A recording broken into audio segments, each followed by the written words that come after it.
Doctor Ajith Parameswaran നമുക്കേവർക്കും പ്രചോദനമായ ജീവിതത്തിനുടമ.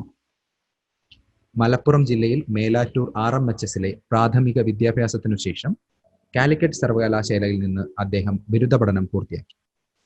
തുടർന്ന് MG യൂണിവേഴ്സിറ്റിയിൽ നിന്ന് ബിരുദാനന്തര ബിരുദം, Max Planck Institute for gravitational ഫിസിക്സിൽ നിന്ന് ഗവേഷണ ബിരുദം, Ramanujan fellowship, international Max Planck scholarship തുടങ്ങി ഒട്ടനവധി ദേശീയവും അന്തർദേശീയവുമായ പുരസ്കാരങ്ങൾ ലഭിച്ചിട്ടുണ്ട്.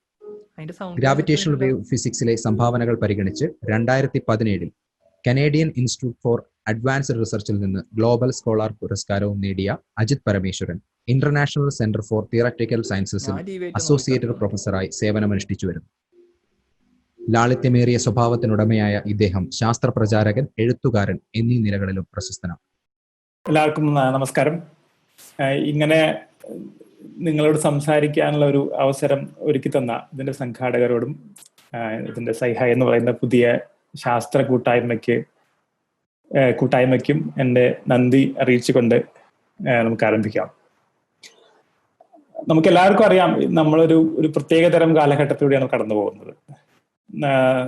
നമ്മളിൽ ഒരാളും പോലും ഇതുപോലെയുള്ള ഒരു സാഹചര്യം ഇതിനു മുമ്പ് അനുഭവിക്കാൻ സാധ്യതയില്ല.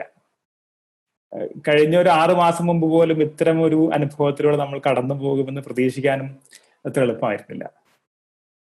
ഇത് ഈ ഒരു ലോകവ്യാപകമായിട്ടുള്ള ഒരു പാൻഡമിക് എന്ന് പറയുന്നത് മനുഷ്യരാശിക്കുള്ള വലിയൊരു വെല്ലുവിളിയാണ്. പക്ഷേ ഇതാദ്യമായിട്ടല്ല ഇത്തരം തരത്തിലുള്ള വെല്ലുവിളികൾ മനുഷ്യരാശിക്ക് നേരിടേണ്ടി വന്നിട്ടുള്ളത്. അതുകൊണ്ട് തന്നെ തീർച്ചയായും അതിന്റെ നഷ്ടങ്ങൾ സഹിച്ചുകൊണ്ട് തന്നെ മനുഷ്യ സംസ്കാരങ്ങൾ ഒക്കെ മുന്നോട്ട് പോകും എന്ന് പ്രതീക്ഷിക്കുന്നുണ്ട്. അതുകൊണ്ട് ഇത്തരം ഒരു കാലഘട്ടത്തിൽ കടന്നു പോകാനുള്ള പലതരത്തിലുള്ള ശ്രമങ്ങളുടെ ഭാഗമായിട്ടാണ് ഇത്തരം ഒരു പരിപാടിയും സംഘടിപ്പിച്ചിരിക്കുന്നത് എന്ന് ഞാൻ മനസ്സിലാക്കുന്നുണ്ട്. അതുകൊണ്ട് തന്നെ ഈ ഒരു ഇപ്പൊ ഒരു 13ാം നൂറ്റാണ്ടിലൊക്കെയുള്ള പ്ലേഗിന്റെ കാലഘട്ടത്തിലാണ് ഈ ഡെക്കമറോൺ കഥകൾ പോലെയുള്ള വിശ്വസാഹിത്യ ക്ലാസിക്കുകൾ എഴുതപ്പെട്ടിരുന്നത്. അതുപോലെ നമ്മളെല്ലാം കൂടിയിരുന്ന ഒരു കഥ പറയുന്ന പോലെയുള്ള ഒരു കഥയാണ് ഇപ്പൊ ഞാൻ നിങ്ങളോട് പറയാൻ ശ്രമിക്കുന്നത്. ഇത് ഗുരുത്വത്തെ പറ്റിയിട്ടുള്ള അല്ലെങ്കിൽ ഗ്രാവിറ്റിയുടെ ഒരു ഷോർട്ട് ഹിസ്റ്ററിയാണ്. ആധുനിക ശാസ്ത്രത്തിന് ഗ്രാവിറ്റി എന്ന പ്രതിഭാസത്തെ എങ്ങനെ വിശദീകരിക്കുന്നു, അതിന്റെ ചരിത്രം എന്താണ്, ആ ഗ്രാവിറ്റിയെ പറ്റിയുള്ള നമ്മുടെ മനസ്സിലാക്കൽ, നമ്മുടെ അണ്ടർസ്റ്റാൻഡിങ് എങ്ങനെയാണ് കഴിഞ്ഞ കുറച്ച് നൂറ്റാണ്ടുകളിലൂടെ പരിണമിച്ചു വന്നത്, ഇവോൾവ് ചെയ്ത്. How did the idea of gravity evolve over the last few centuries എന്നാണ് ഞാൻ ഈ ഒരു ലെക്ചറിലൂടെ കൺവേ ചെയ്യാൻ ശ്രമിക്കുന്നത്. So I think it's appropriate to start with something like the current pandemic which happened 4 centuries ago. 4 നൂറ്റാണ്ടുകൾക്ക് മുമ്പ് നടന്ന, ഇപ്പോൾ നടന്നതിന് സമാനമായ, ഒരുപക്ഷെ അതിലും ഭീകരമായിട്ടുള്ള ഒരു മഹാമാരിയുടെ കാലഘട്ടത്തിലാണ് ഈ കഥ തുടങ്ങുന്നത്. ഇത് നമുക്കറിയാം, ഒരു 14ാം നൂറ്റാണ്ട് മുതൽ 17ാം നൂറ്റാണ്ട് വരെ യൂറോപ്പിന്റെ പല ഭാഗങ്ങളിലും പ്ലേഗ് പടർന്നു പിടിച്ചിരുന്നു. യൂറോപ്യൻ പോപ്പുലേഷന്റെ വലിയൊരു ഭാഗത്തെ അത് തുടച്ചു നീക്കിയിട്ടുണ്ട്. അത് the plague has erupted at different cities and different countries in different times. അതുപോലെ അതിലൊരു പ്രധാനപ്പെട്ട ഒരു കാലഘട്ടമാണ് ഇറ്റാലിയൻ പ്ലേഗ്. 1630 മുതൽ 1633 വരെ ഇറ്റലിയിലെ പ്രധാനപ്പെട്ട പല നഗരങ്ങളിലും, റോമും ഫ്ലോറൻസും മിലാനും അടക്കമുള്ള പല നഗരങ്ങളിലും പടർന്നു പിടിച്ചിരുന്ന ഈ പ്ലേഗ് കാലഘട്ടം എന്നുള്ളത് മനുഷ്യരാശിക്കും പ്രത്യേകിച്ചും യൂറോപ്പിനും വലിയ നാശനഷ്ടങ്ങൾ ഉണ്ടാക്കിയെങ്കിൽ പോലും ശാസ്ത്രത്തിന്റെ പുരോഗതിയിൽ അത് വളരെ നിർണായകമായിട്ട് ചില വഴിത്തിരിവുകൾ ഉണ്ടാക്കിയിട്ടുണ്ട്. അത് ഒന്നാണ് ഈ 1632 ഗലീലിയോ ഗലീലി അദ്ദേഹത്തിന്റെ ഏറ്റവും ഇൻഫ്ലുവൻഷ്യൽ ആയിട്ടുള്ള വർക്ക് എന്ന് പറയുന്ന the dialogue concerning the 2 chief world systems എന്ന് പറയുന്ന പുസ്തകം അവസാനമായിട്ട് പുറത്തിറക്കി. ഈ പുസ്തകം ഇറക്കിയത് അതിനു മുമ്പുള്ള പല പതിറ്റാണ്ടുകളിലായിട്ട് ഗലീലിയോ നടത്തിയ നിരീക്ഷണങ്ങളിലൂടെയും പരീക്ഷണങ്ങളിലൂടെയും ആർജിച്ച വിജ്ഞാനത്തെ, നോളജിനെ സംഗ്രഹിച്ചുകൊണ്ടിരിക്കുന്ന എന്താ പറയാ ഗലീലിയുടെ ഒരു മാസ്റ്റർ പീസ്, ഫൈനൽ മാസ്റ്റർ പീസാണ് ഈ പുസ്തകം. ഈ പുസ്തകത്തിന്റെ കഥ നമ്മൾ ഭൂരിഭാഗം പേർക്കും അറിയാം. അതാ ഈ പുസ്തകത്തിന്റെ ഇത് അതുവരെ നിലനിന്നിരുന്ന ഭൂമി കേന്ദ്രീകൃതമായിട്ടുള്ള ഒരു ലോകസങ്കല്പത്തെ, ഒരു വിശ്വസങ്കല്പത്തെ മാറ്റി സൂര്യനെ പ്രപഞ്ചത്തിന്റെ കേന്ദ്രത്തിൽ പ്രതിഷ്ഠിച്ചുകൊണ്ടുള്ള ഒരു പ്രപഞ്ച മാതൃക കോപ്പർനിക്കസ് അടക്കമുള്ള ആളുകൾ മുന്നോട്ട് വച്ചിരുന്നു. ഈ ഗലീലിയോ ആദ്യമായിട്ട് കണ്ടെത്തിയ ടെലിസ്കോപ്പിലൂടെ നിരീക്ഷണങ്ങൾ പലതും ഈ സങ്കല്പത്തെ ശരിവെച്ചു. ഇത് ഗലീലിയോ എന്നുള്ളത് ഒരു തരത്തില് ആധുനിക ശാസ്ത്രത്തിന്റെ ഒരു പിതാവായിട്ട് കാണേണ്ടി വരുന്നതിന്റെ ഒരു കാരണം ഇതാണ്. He put observations and experiments in the highest esteem. Instead of believing some ancient books because some very famous person, some influential person said so. അതിനെ മാറ്റി നിരീക്ഷണങ്ങളെയും പരീക്ഷണങ്ങളെയും അടിസ്ഥാനമാക്കി അറിവിനെ വികസിപ്പിക്കുക എന്നുള്ള ആധുനിക ശാസ്ത്രത്തിന്റെ തുടക്കം ഗലീലിയോ അടക്കമുള്ള ആ കാലഘട്ടത്തില് ഉള്ള ആദ്യകാല ഫിലോസഫേഴ്സ്, നാച്ചുറൽ ഫിലോസഫേഴ്സിൽ കാണുന്നതാണ്. ഇത് ഈ പ്ലേഗിന് വളരെ ഇൻട്രസ്റ്റിംഗ് ആയിട്ടുള്ള പലതരത്തിലുള്ള സ്വാധീനങ്ങൾ ഉണ്ടായിട്ടുണ്ട്. ഒന്ന്, ആ കാലഘട്ടത്തില് ഈ കാലഘട്ടത്തിലുള്ളത് പോലെ തന്നെ വളരെ ശക്തമായിട്ടുള്ള സെൻസർഷിപ്പ് നിലനിന്നിരുന്നു. അധികാരവർഗം അല്ലെങ്കിൽ ഭരണകൂടം, അന്ന് പ്രത്യേകിച്ചും വത്തിക്കാൻ എന്ന് പറയുന്ന കാത്തലിക് ചർച്ചാണ് യൂറോപ്പിൽ മുഴുവൻ അധികാരം കൈക്കൊണ്ടിരുന്നത്. അതുകൊണ്ട് തന്നെ പുതിയൊരു ആശയത്തെ മുന്നോട്ട് വയ്ക്കുമ്പോൾ ആ കാലഘട്ടത്തിൽ നിലനിന്നിരുന്ന ഡോമിനന്റ് റിലീജിയസ് ഡോഗ്മ, വളരെ സ്വാധീനത്തിലുള്ള മതപരമായിട്ടുള്ള ലോകവീക്ഷണത്തിനെ അത് എതിർക്കുന്നുണ്ടോ എന്ന് ഉറപ്പിച്ചതിന് ശേഷമാണ് ഇത്തരം പുസ്തകങ്ങളെല്ലാം പ്രസിദ്ധീകരിക്കാൻ സംഭവിച്ചിട്ടുള്ളൂ. അത് സാധാരണഗതിയിൽ ഈ ഗലീലിയുടെ പുസ്തകം സെൻസർ ചെയ്യേണ്ടിയിരുന്നത് റോമിലായിരുന്നു. അത് വത്തിക്കാന്റെ തലസ്ഥാനമായിട്ടുള്ള റോമിലായിരുന്നു. പക്ഷെ ആ സമയത്താണ് ഈ പ്ലേഗ് പൊട്ടിപ്പുറപ്പെടുകയും അതുകൊണ്ട് തന്നെ പോസ്റ്റൊക്കെ അയക്കാനുള്ള പലതരത്തിലുള്ള ബുദ്ധിമുട്ടുകൾ നിൽക്കുന്നു. ഒരു സിറ്റിയിൽ നിന്ന് മറ്റു സിറ്റിയിലേക്കുള്ള സാധനങ്ങൾ കൊണ്ടുപോകാനും ഒക്കെ ഉള്ള ശക്തമായിട്ടുള്ള നിബന്ധനകൾ നിലനിൽക്കുന്ന സമയത്ത് ആണ് ഈ ഗലീലിയോയുടെ പുസ്തകം പബ്ലിഷ് ചെയ്യാനുള്ള ശ്രമം നടത്തിയിരുന്നത്. അതുകൊണ്ട് തന്നെ ഈ പുസ്തകത്തിന് സെൻസർഷിപ്പ് നടത്തിയിരുന്നത് ഫ്ലോറൻസിലും റോമിലും പല ഭാഗത്തായിട്ട്. അതുകൊണ്ട് തന്നെ ആ സെൻസർഷിപ്പിന് പലതരത്തിലുള്ള ലൂപ്പ് ഹോൾ ഉണ്ടായിരുന്നു. ഈ ലൂപ്പ് ഹോളുകൾ കൊണ്ടാണ് ഈ ഭൂമിയെ കേന്ദ്രീകൃതമായിട്ടുള്ള ലോകവീക്ഷണത്തിനെ വളരെ ശക്തമായി എതിർത്തുകൊണ്ട് സൂര്യനെ സൗരയൂഥത്തിന്റെ നടുക്ക് പ്രതിഷ്ഠിച്ചുകൊണ്ടുള്ള ഈ ലോകവീക്ഷണത്തെ വളരെ ശക്തമായിട്ട് അഡ്വാൻസ് ചെയ്യാൻ ഗലീലിയോയ്ക്ക് ഉള്ള ഒരു ലൂപ്പ് ഹോൾ ഇട്ട് കൊടുത്തത് ഈ പ്ലേഗ് മൂലം ആ സെൻസർഷിപ്പിന് വന്ന കുറച്ച് ചില പോരായ്മകളാണ്. അത് so what happened after that is history. We know how Galileo was questioned because he was charged under heresy. ഈ ഗലീലിയോയ്ക്ക് വിചാരണ നേരിടേണ്ടി വന്നു. അതിനുശേഷം അദ്ദേഹത്തിന് അദ്ദേഹം വീട്ടുതടങ്കലിൽ മരിക്കുകയുണ്ടായത് കഥ നമുക്കറിയാം. ആ കഥയിലേക്ക് ഞാൻ പോകുന്നതിന് തൊട്ട് മുമ്പ് I wanted to come back to one very, very important observation that Galileo advanced. That basically became the base in which the modern theory of gravity was built. This is called the principle of equivalence.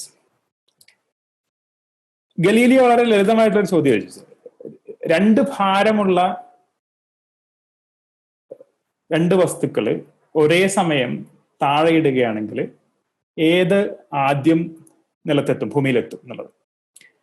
ഇത് Aristotle അടക്കമുള്ള Greek സിദ്ധാന്തികര് പറഞ്ഞിരുന്നത് ഭാരമുള്ള വസ്തു ആദ്യം നിലത്തെത്തുന്നതാണ്, ഭാരം കുറഞ്ഞ വസ്തു രണ്ടാമതെത്തും. But Galileo refused to believe in what is said in the books, in the holy books. He decided to do an experiment. അദ്ദേഹത്തിന്റെ ആദ്യ ചരിത്രകാരൻ പറയുന്നത് ഗലീലിയോവും അദ്ദേഹത്തിന്റെ കുറച്ച് ശിഷ്യന്മാരും കൂടി പിസയിലെ ചെരിഞ്ഞ ഗോപുരത്തിൽ നിന്നുകൊണ്ട് രണ്ട് ഭാരക്കെട്ടുകൾ ഒരേ സമയം താഴെയിടുകയും അവ ഒരേ സമയം താഴെ എത്തുന്നതായി കാണുകയും ചെയ്തു എന്നുള്ളതാണ്. വാസ്തവത്തിൽ ഗലീലിയോ ഇങ്ങനെ ഒരു എക്സ്പെരിമെന്റ് ചെയ്തിട്ടുണ്ടോ, പരീക്ഷണം നടത്തിയിട്ടുണ്ടോ എന്നുള്ളത് അത്ര വ്യക്തമല്ല. പല ചരിത്രകാരന്മാരും വിശ്വസിക്കുന്നത് ഇങ്ങനെ ഒരു പരീക്ഷണം വാസ്തവത്തിൽ ഗലീലിയോ നടത്തിയിട്ടില്ല എന്നാണ്. പക്ഷെ ഇതിന് സമാനമായിട്ടുള്ള ചില പരീക്ഷണങ്ങൾ ഗലീലിയോ നടത്തിയിട്ടുണ്ട്. ഒന്ന്, പല ഇൻക്ലൈൻ പ്ലെയിനുകൾ ഉപയോഗിച്ചിട്ട് പല ഭാരത്തിലുള്ള കട്ടകൾ ഉരുട്ടിവിടുകയും അത് വെച്ചുകൊണ്ട് തന്നെ Galileo made the same argument. So essentially it is very clear that Galileo has made this argument that the acceleration or the velocity felt by two bodies of different masses is basically the same. They are independent of the mass. So that is very strongly advanced by Galileo. And this has become one of the cornerstone of one of the base stone in which the modern theory of gravity was built. And this principle is called the principle of equivalence. ഇതിലേക്ക് ഞാൻ കടന്നു വരാം. അതുപോലെ തന്നെ Galileo ആദ്യമായി കണ്ടെത്തിയ ഈ ജ്യോതിശാസ്ത്ര ടെലിസ്കോപ്പുകൾ വഴി നടത്തിയ പല നിരീക്ഷണങ്ങളും, ഉദാഹരണത്തിന് ചന്ദ്രന്റെ ഉപരിതലത്തിലുള്ള പർവ്വതങ്ങളും കുഴികളും, വ്യാഴത്തെ ചുറ്റി സഞ്ചരിക്കുന്ന ഉപഗ്രഹങ്ങൾ, the moons of Jupiter, and the phases of Venus. അതായത് ചന്ദ്രൻ പലതരത്തിലുള്ള ഘട്ടങ്ങളിലൂടെ കടന്നു പോകുന്ന പോലെ, ഫേസിൽ കടന്നു പോകുന്ന പോലെ വീനസും ഇതുപോലെ ഫേസിലൂടെ കടന്നു പോകുന്ന ഗലീലിയോ അദ്ദേഹത്തിന്റെ ടെലിസ്കോപ്പിലൂടെ ആദ്യമായി നിരീക്ഷിക്കുകയുണ്ടായി.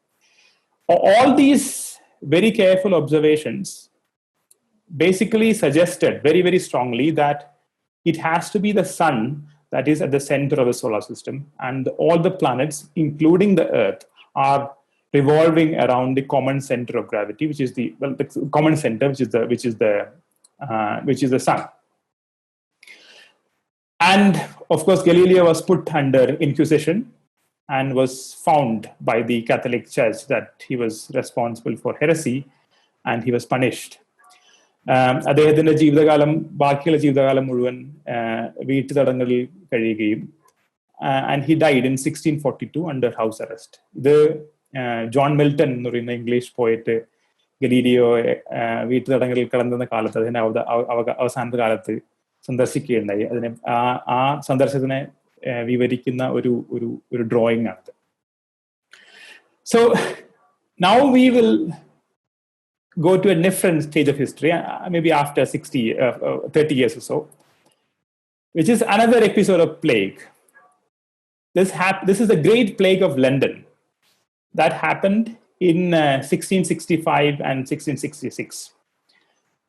And ഈ പ്ലേഗും ഇറ്റാലിയൻ പ്ലേഗ് പോലെ തന്നെ ലണ്ടനിലെ ജനസംഖ്യയുടെ വലിയൊരു ഭാഗത്തെ, ഏറെക്കുറെ കാൽഭാഗത്തെ, 100,000-ഓളം മനുഷ്യരെ, that was a quarter of the London's population that time, completely wiped out.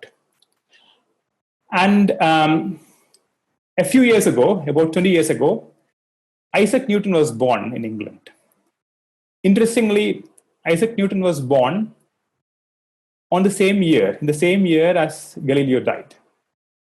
And this is a very famous verse that Alexander Pope, English author Alexander Pope, has said.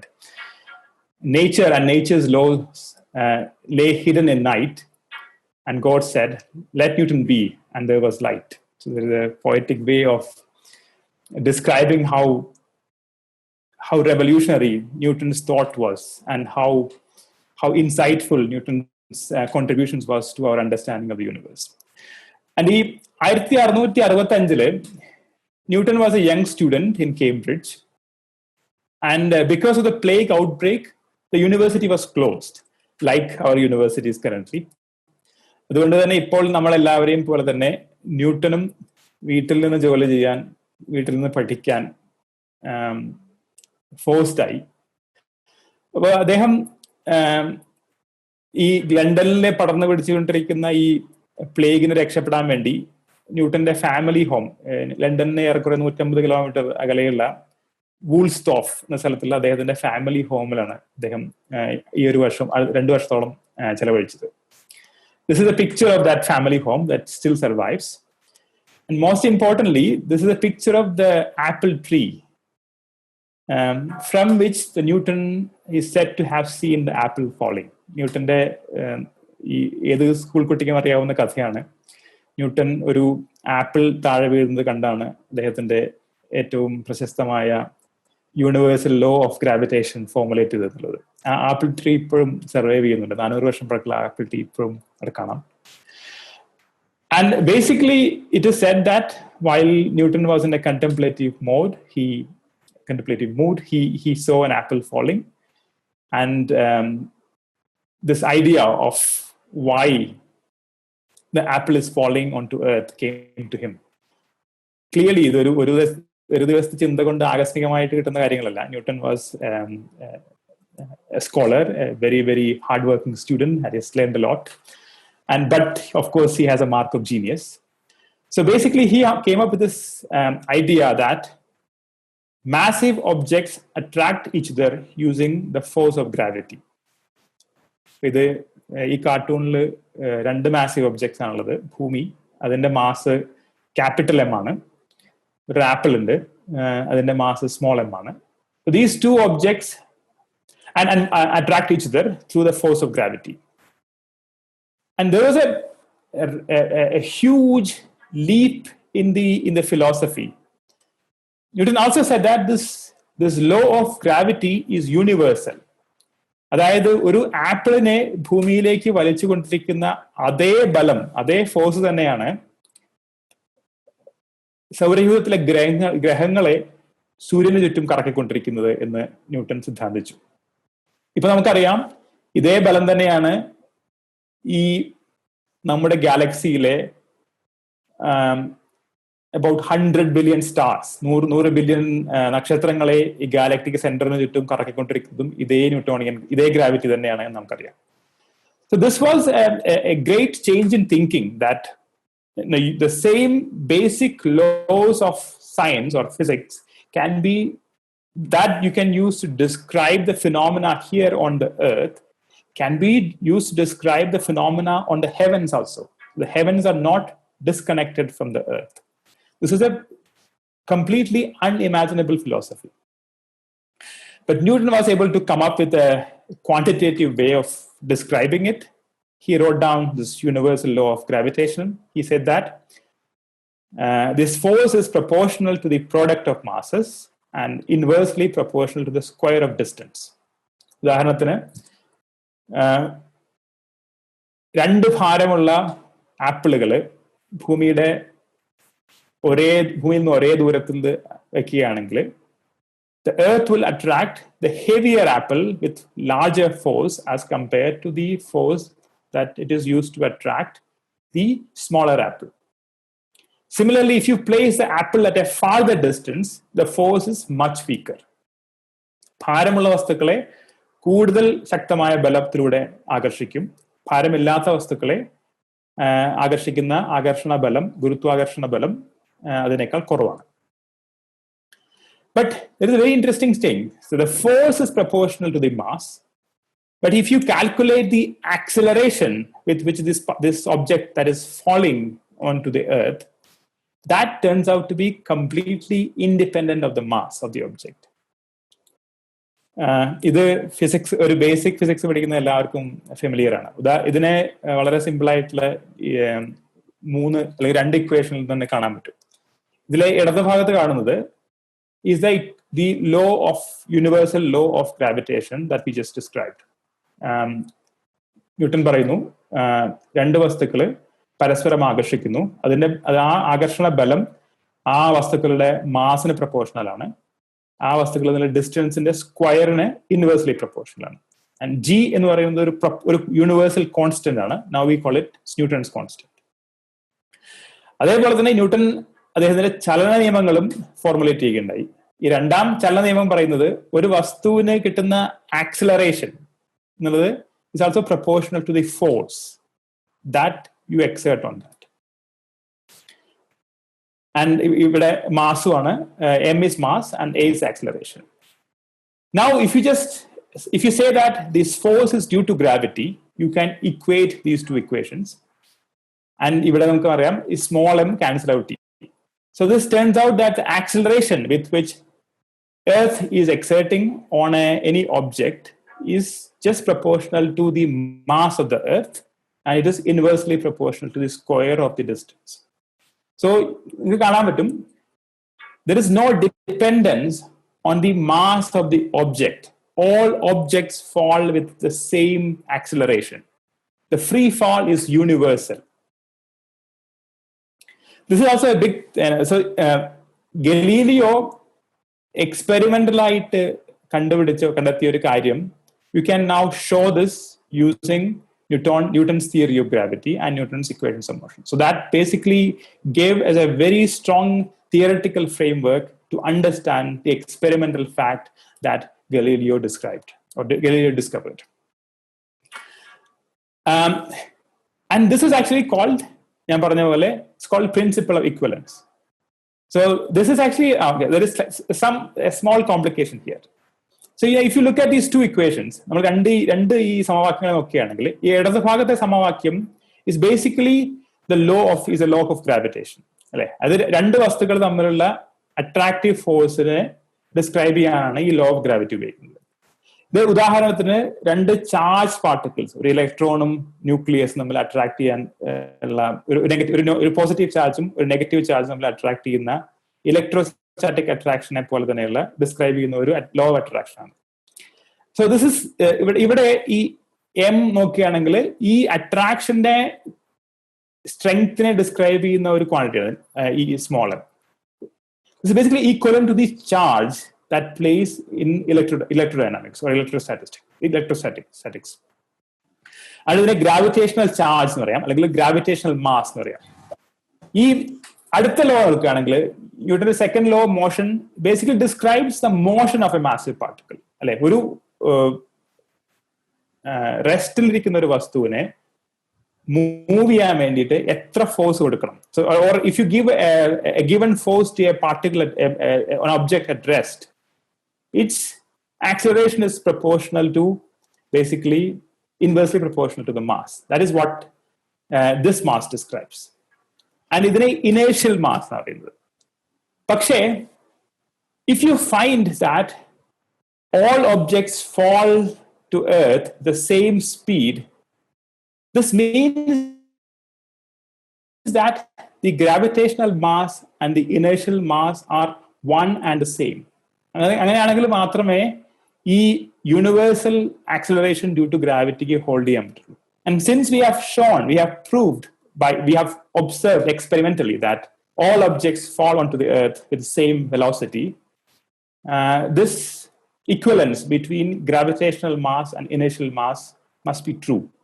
And this is called the principle of equivalence. Gravitational mass and inertial mass are equal. And this is one of the bedrocks of Einstein's theory of gravity, which I will describe after a few minutes. So, Newton's theory particular രണ്ട് മൂന്ന് concluding remarks. ഒന്ന്, Newton's theory is a remarkably accurate theory of gravity. പല ഈ സയൻസിനെ പറ്റി അത്രയും ധാരണയില്ലാത്ത പലരും പറയുന്നത് Einstein upturned Newton. Einstein proved Newton wrong. This is actually a very dramatic way of saying this.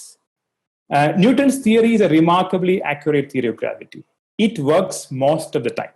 നമുക്കൊരു റോക്കറ്റ് അന്തരീക്ഷത്തിലേക്ക് വിടണമെങ്കിൽ ന്യൂട്ടൺ ഗ്രാവിറ്റി മതി.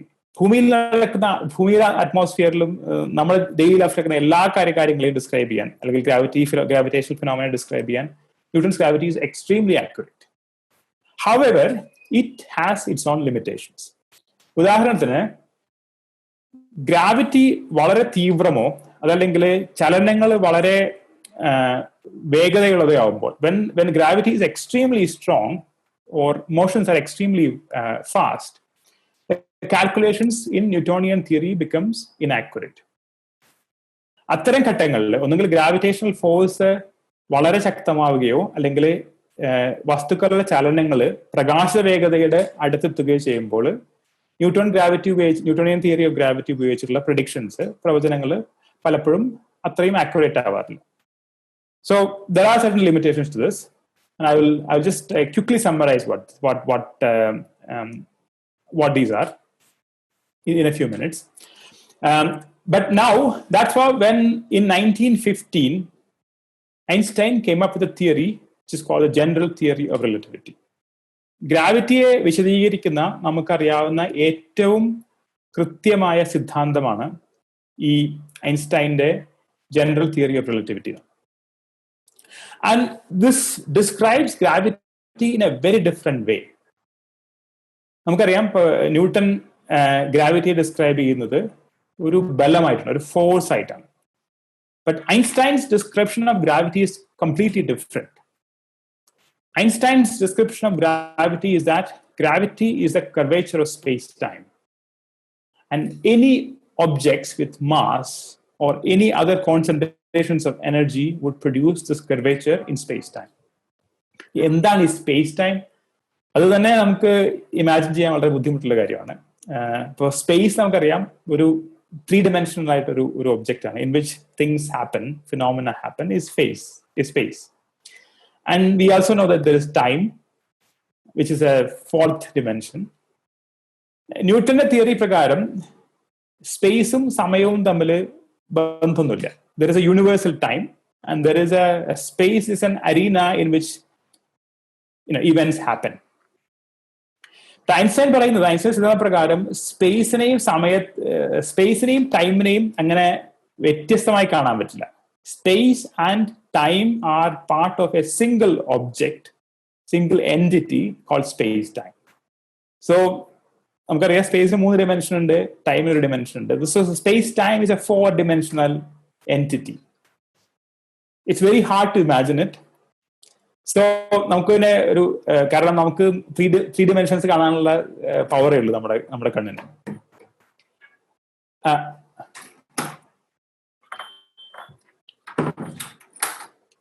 അപ്പോ 4-dimensional ആയിട്ടുള്ള ഒരു സ്പേസ് ടൈം കാണുക എന്നുള്ളത് നമുക്ക് വിശ്വസിക്കാൻ നമുക്ക് ഇമാജിൻ ചെയ്യാൻ പറ്റുന്ന ഒരു കാര്യമല്ല. പക്ഷേ ഒരു ലളിതമായിട്ടുള്ള വിശദീകരണത്തിന് വേണ്ടി നമുക്ക് if you assume that the space has 1 dimension, the time has only 1 dimension, you can imagine the space time as like a 2-dimensional surface, like a sheet of paper. Now, Einstein's theory says that if there is a massive object in some location in space-time, it curves the space-time around it. Again, it's very hard to imagine, but one could do local experiments to measure the curvature of space-time. ഉദാഹരണത്തിന് ഭാരമുള്ള വസ്തുക്കളിൽ നിന്ന് വളരെ ദൂരെ നോക്കുകയാണെങ്കിൽ the space-time geometry is completely described by our usual Euclidean geometry. നമ്മൾ സ്കൂളിൽ പഠിക്കുന്ന യൂക്ലിഡിയൻ ജോമെട്രി ഉപയോഗിച്ചുകൊണ്ട് തന്നെ ഈ സ്പേസ് ടൈമിന്റെ ജോമെട്രിയെ ഡിസ്ക്രൈബ് ചെയ്യാം. ഉദാഹരണത്തിന് ഒരു ത്രികോണം വരയ്ക്കുകയാണ്, അതിന്റെ ഉള്ളിലുള്ള ആംഗിൾസ് നമ്മൾ കൂട്ടുകയാണെങ്കിൽ 180 ഡിഗ്രി കിട്ടും. ഇതാണ് നമ്മൾ സ്കൂളിൽ പഠിക്കുന്ന യൂക്ലിഡിയൻ ജോമെട്രി. പക്ഷേ ഇപ്പൊ നമ്മൾ ഈ ഒരു ഭാരമുള്ള വസ്തുവിന്റെ വളരെ അടുത്ത് ചെല്ലുകയാണെങ്കിൽ if you have a way of drawing a triangle in the space-time, which you can actually draw using light, for example. And if you add the angles inside the triangle, you will not get 180 degrees.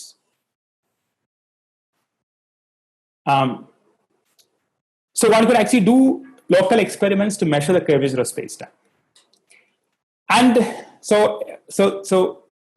is ശാസ്ത്രത്തിന്റെ സിദ്ധാന്തങ്ങളെല്ലാം uses very abstract mathematical notions, but if they have to be successful, they have to make testable predictions which one could go and verify using experiments. അപ്പോൾ ന്യൂട്ടന്റെ ഐൻസ്റ്റൈന്റെ തിയറിയുടെ മറ്റെല്ലാ സിദ്ധാന്തങ്ങളെ പോലെയും ഐൻസ്റ്റൈന്റെ തിയറിയുടെ test bed എന്ന് പറഞ്ഞാൽ അത് പരീക്ഷണങ്ങളെയും നിരീക്ഷണങ്ങളെയും എത്ര കൃത്യമായി വിശദീകരിക്കുന്നതിനനുസരിച്ചാണ്. അത് ഐൻസ്റ്റൈന്റെ തിയറിക്ക് സിദ്ധാന്തം ഒരുപാട് ജ്യോതിശാസ്ത്ര പ്രതിഭാസങ്ങളെയും ലാബോറട്ടറി ഫിനോമിനകളെയും പ്രെഡിക്റ്റ് ചെയ്യുകയും അതെല്ലാം പലതരത്തിലുള്ള ലാബോറട്ടറി പരീക്ഷണങ്ങളും ജ്യോതിശാസ്ത്ര നിരീക്ഷണങ്ങളും വഴിയായി വെരിഫൈ ചെയ്യുകയും ചെയ്തിട്ടുണ്ട്. അതിൽ ഏറ്റവും ആദ്യത്തെ ഒന്നാണ് നമ്മുടെ സോളാർ സിസ്റ്റത്തിലെ ഇന്നർ മോസ്റ്റ് പ്ലാനറ്റ് ആയിട്ടുള്ള മെർക്യൂറിയുടെ ഓർബിറ്റിനെ, ഭ്രമണപഥത്തെ പ്രെഡിക്റ്റ് ചെയ്യുക എന്നുള്ളത്. ഇത് ഞാൻ ന്യൂട്ടന്റെ തിയറിക്ക് പലതരത്തിലുള്ള ലിമിറ്റേഷൻസ് ഉണ്ടായിരുന്നു പറഞ്ഞത്. ഒന്ന്, ന്യൂട്ടന്റെ തിയറി പ്രകാരം നമ്മുടെ സോളാർ സിസ്റ്റത്തിലെ ഏറെക്കുറെ എല്ലാ ഗ്രഹങ്ങളുടെയും ഭ്രമണപഥങ്ങൾ വളരെ കൃത്യമായിട്ട് കാൽക്കുലേറ്റ് ചെയ്യാൻ പറ്റും. അത് ഒബ്സർവേഷൻസുമായിട്ട് വളരെ കൃത്യമായി മാച്ച് ചെയ്യുന്നുണ്ട്. പക്ഷേ ഈ സോളാർ സിസ്റ്റത്തിലെ ഇന്നർ മോസ്റ്റ് പ്ലാനറ്റ് ആയിട്ട് മെർക്കുറിയുടെ ഭ്രമണപഥത്തിനെ, ഓർബിറ്റിനെ കാൽക്കുലേറ്റ് ചെയ്യുകയാണെങ്കിൽ there is a difference between the observed orbit and the calculated orbit. There's a discrepancy, which was a major puzzle in the 18th and 19th century. And this was not Newton's theory of gravity was not able to explain it. But Einstein's theory of gravity, the calculation that was made using Einstein's theory of gravity, was able to explain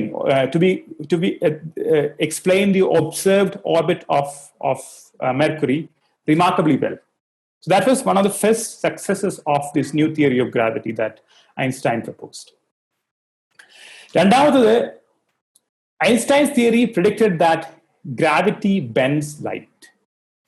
This is something that was not imagined before. And the story goes like this.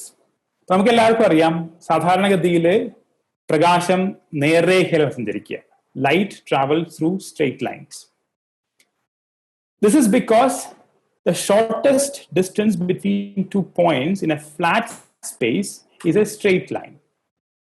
ഒരു പരന്ന സർഫസിൽ രണ്ട് പോയിന്റുകൾ തമ്മിലുള്ള ഏറ്റവും അകലം കുറഞ്ഞ പാത എന്ന് പറയുന്നത് ഒരു നേർരേഖയാണ്. പക്ഷേ if the surface is curved, for example, on the surface of the globe, the shortest distance between 2 points is not a straight line. അതുകൊണ്ട് തന്നെ Einstein theory predicts that, for example, if there was a star whose rays are grazing the limb of the sun is producing a space-time curvature. അല്ലെ, സൂര്യൻ ഇരിക്കുന്ന സ്ഥലത്ത് space ടൈമിനെ അത് വളയ്ക്കുന്നുണ്ട്. അതുകൊണ്ട് തന്നെ അതിന്റെ അടുത്തുകൂടെ കടന്നു പോകുന്ന പ്രകാശം ആ ചെരിഞ്ഞ സ്പേസ് ടൈമില്, ആ കേർവ്ഡ് സ്പേസ് ടൈമില് ഏറ്റവും ഷോർട്ടസ്റ്റ് ആയ പാത്തിലൂടെ സഞ്ചരിക്കുക. ഒരു കാർട്ടൂണുണ്ട്. അതുകൊണ്ട് തന്നെ ഈ സൂര്യന്റെ ഇപ്പുറത്ത് നിന്നുകൊണ്ട് ആ നക്ഷത്രത്തെ നോക്കുന്ന ഒരാള് ആ നക്ഷത്രത്തിന്റെ സ്ഥാനം മാറിയതായി കാണാം. There is an apparent shift in the position of stars whose rays are grazing the limb of the sun. This is a very concrete prediction of Einstein's theory. And നമുക്ക് സൂര്യന്റെ സൂര്യന്റെ ഭാരം അറിയാവുന്നത് കൊണ്ട് ഈ ലൈറ്റിന് വരുന്ന ഷിഫ്റ്റ് ആംഗിൾ എത്രയാണെന്ന് കൃത്യമായി കാൽക്കുലേറ്റ് ചെയ്യാൻ പറ്റും. So that was predicted by Einstein's theory. And a group of scientists led by the English astronomer Arthur Eddington, basically made an expedition to make such an observation during the total solar eclipse of 29th May 1990. കഴിഞ്ഞ വർഷം ആ Eclipse ഒബ്സർവേഷന്റെ 100ാം വാർഷികം നമ്മൾ ആഘോഷിക്കുകയുണ്ടായി. Eclipse വളരെ പ്രധാനമാണ്. കാരണം നമ്മൾ കണ്ടു, ഈ സൂര്യന്റെ അടുത്ത് കൂടെ ഒരു നക്ഷത്രത്തെ കാണുന്ന സമയം വേണം. സാധാരണഗതിയിൽ സൂര്യന്റെ അടുത്ത് നമുക്ക് നക്ഷത്രത്തെ കാണാൻ പറ്റില്ല, because the sun is so bright. So, but there is a time where the sun is occulted by the moon, which is the eclipse, and during which you can actually see the stars. So these two teams of scientists that went to one team went to South America and one went to the African coast in the southern hemisphere, in the island of Principe, made careful observations of the stars during this solar eclipse. എന്നിട്ട് കുറച്ച് മാസങ്ങൾക്ക് ശേഷം ഇതേ നക്ഷത്രങ്ങള് രാത്രി ആകാശത്ത് night സ്കൈയില് വരുന്നതിന്റെ observation അവരെടുത്തു. And when they compared these observations, they saw that the apparent position of the stars were shifted during the eclipse. And the amount of shift was fully consistent with the prediction of Einstein's theory. So ഇത് ഐൻസ്റ്റൈന്റെ സിദ്ധാന്തത്തെ ആദ്യമായി ഏറ്റവും ശക്തമായ തെളിവുകളിൽ ശരിവെച്ച ഏറ്റവും ശക്തമായിട്ടുള്ള നിരീക്ഷണങ്ങളൊന്നായിരുന്നു ഇത്. This was reported across the globe with high prominence. For example, right സൈഡിൽ കാണുന്നത് എഡിങ്ടൺ ഈ നിരീക്ഷണങ്ങളുടെ വിവരങ്ങൾ ആദ്യമായിട്ട് അറിയിച്ച മീറ്റിംഗിന് ശേഷം നവംബർ 1919 വന്ന ന്യൂയോർക്ക് ടൈംസിന്റെ ഹെഡിങ് ഫ്രണ്ട് പേജ് ആണത്. Nights all askew in the heavens and Einstein's theory triumphs. ഇത് അമേരിക്കയിലോ ഇംഗ്ലണ്ടിലോ മാത്രമായിരുന്നില്ല. ലെഫ്റ്റ് സൈഡിൽ കാണുന്നത് കൽക്കത്തയിലുള്ള സ്റ്റേറ്റ്സ്മാൻ ന്യൂസ് പേപ്പറിന് വേണ്ടി മേഘ്നാഥ് സാഹ എഴുതിയ ഒരു ആർട്ടിക്കിളാണ്. അദ്ദേഹം പറയുന്നത് this is a triumph of new theory, and if these observations hold, this will completely change our idea of space and time. ഇത് കഴിഞ്ഞ ഒരു നൂറ്റാണ്ട് കാലത്തെ നിരീക്ഷണങ്ങളും പരീക്ഷണങ്ങളും ഈ പ്രവചനങ്ങളെ ശരിവെക്കുകയും ഇങ്ങനെ സാഹ മുൻകൂട്ടി കണ്ട പോലെ തന്നെ നമ്മുടെ സ്പേസിനെയും സമയത്തെ പറ്റിയിട്ടുള്ള നമ്മുടെ സങ്കല്പങ്ങളെ മുഴുവൻ അടിമുടി മാറ്റിമറിക്കുകയും ചെയ്തു ഈ സിദ്ധാന്തം. ഇപ്പോൾ അത് മാത്രമല്ല, ഈ ഗ്രാവിറ്റേഷണൽ ബെൻഡിങ് ഓഫ് ലൈറ്റ് എന്നുള്ളത് ഇപ്പോൾ വളരെ ഒരു കോമൺ പ്ലേസ് ഫിനോമിനയാണ് ആസ്ട്രോണമിയിൽ. There are much more stronger versions of this. One is called the gravitational lenses. അതായത് ഒരു വസ്തു, ഉദാഹരണം വളരെ ഭാരമേറിയ വസ്തു, ഉദാഹരണത്തിന് Galaxy, it curves the space time so much that the light coming from behind this galaxy is bent and focused to produce multiple images of the source, just like a normal lens would bend light and produce images. So ഇടത് ഭാഗത്ത് കാണുന്നത് Hubble space telescope നടത്തിയിട്ടുള്ള ഒരു എടുത്തിട്ടുള്ള ഒരു ഫോട്ടോഗ്രാഫാണ്. നിങ്ങൾക്ക് കാണാം ഒരു ring like structure. This is basically A Galaxy that is behind this bright spot. It's another Galaxy, and this bright spot, which is this Galaxy, is curving the space time around it. The light from the background galaxy is coming all the way and forming a ring like image, and this is called an Einstein ring. ഇത്തരം നിരീക്ഷണങ്ങൾ ഇപ്പോൾ ജ്യോതിശാസ്ത്രത്തിൽ വളരെ common ആണ്. Gravitational lensing in fact has become A very powerful probe of astrophysics these days. Another very interesting prediction of Einstein's theory is that gravity affects the flow of time. സമയത്തിന്റെ പോക്കിനെ gravity effect ചെയ്യുന്നുണ്ട്. ഉദാഹരണത്തിന് ഒരേ തരത്തിലുള്ള 2 ക്ലോക്കുകൾ എടുക്കുക എന്ന് വിചാരിക്കുക. അതിൽ ഒരു ക്ലോക്ക് നമ്മൾ ഭൂമിയുടെ ഉപരിതലത്തിൽ വെക്കുന്നു, വേറൊരു ക്ലോക്ക് സ്പേസിൽ വളരെ ദൂരെ ഏതൊരു തരത്തിലുള്ള ഗ്രാവിറ്റേഷൻ അട്രാക്ഷൻസ് വളരെ ദൂരെയുള്ള സ്പേസിലും വെക്കുന്നു. And if you now bring these two clocks back, you would see that these 2 clocks have elapsed different times. അതായത് ഭൂമിയിൽ വെച്ച ക്ലോക്ക് മറ്റേ ഫ്രീ സ്പേസ് വെച്ച ക്ലോക്കിനേക്കാൾ പതുക്കെ സഞ്ചരിക്കുന്നുള്ളൂ. The clock that is in a gravitational field actually runs slower as compared to a clock that is placed in the absence of any gravitational field. This is something that is very hard to believe. സമയത്തിന്റെ വേഗതയെ gravity മാറ്റും എന്നുള്ളതാണ്. പക്ഷേ there were a number of experiments that verified this prediction with remarkable accuracy. ആദ്യമായിട്ട് 1959 Harvard യൂണിവേഴ്സിറ്റിയിൽ നടന്ന ഒരു experiment, it's famously called as Pound-Rebka experiment, named after 2 people who conducted this experiment, Robert Pound and Glenn Rebka. അവർ ചെയ്തത്, essentially they put 2 clocks in 2 different heights. ഒരു വലിയൊരു ടവറിന് മുകളിലും വലിയ ടവറിന് താഴെയും 2 ആറ്റോമിക് ക്ലോക്സ് ബേസിക്കലി അവർ സ്ഥാപിച്ചു. എന്നിട്ട് ഈ 2 ക്ലോക്കുകളും 2 തരത്തിലുള്ള ഒരു സമയം lapse ഉണ്ട് എന്നുള്ളത് they measured experimentally. Of course, they had to use some precise clocks, atomic clocks. So they actually used atomic emission from certain elements, and using an observation, a phenomena called Mosher-Behr effect. So it's a bit of a typical detail, but the summary is that പലതരത്തിലുള്ള laboratory പരീക്ഷണങ്ങൾ 1959 മുതൽ നടത്തിയ laboratory പരീക്ഷണങ്ങൾ ഈ പ്രവചനത്തെ വളരെ കൃത്യമായി verify ചെയ്യുകയുണ്ടായി. അത് മാത്രമല്ല, ഇപ്പോൾ നമ്മൾ ഭൂരിഭാഗം ആളുകളും ഉപയോഗിക്കുന്ന ടെക്നോളജിയാണ് GPS. നമ്മൾ ഗൂഗിൾ മാപ്സ് ഉപയോഗിക്കുന്നുണ്ടെങ്കിൽ it has to use GPS. Basically, GPS is a system of satellites orbiting around the Earth. ഈ സാറ്റലൈറ്റ്സിലെല്ലാം ഒരു ആറ്റോമിക് ക്ലോക്സ് ഉണ്ട്, and all of these satellites broadcast their locations as well as the time measured by the local clock. നമ്മുടെ GPS receiver ചെയ്യുന്നത് ഈ 2, 3, 4 സാറ്റലൈറ്റുകളിൽ നിന്നുള്ള സിഗ്നലുകൾ receive ചെയ്യുകയാണെങ്കിൽ നമ്മൾ എവിടെയാണെന്ന് ട്രയാങ്കുലേറ്റ് ചെയ്ത് പറ്റും. പക്ഷേ ഈ ക്ലോക്കുകളെല്ലാം വളരെ വളരെ കൃത്യമായിട്ടുള്ള ആറ്റോമിക് ക്ലോക്കുകളാണ്.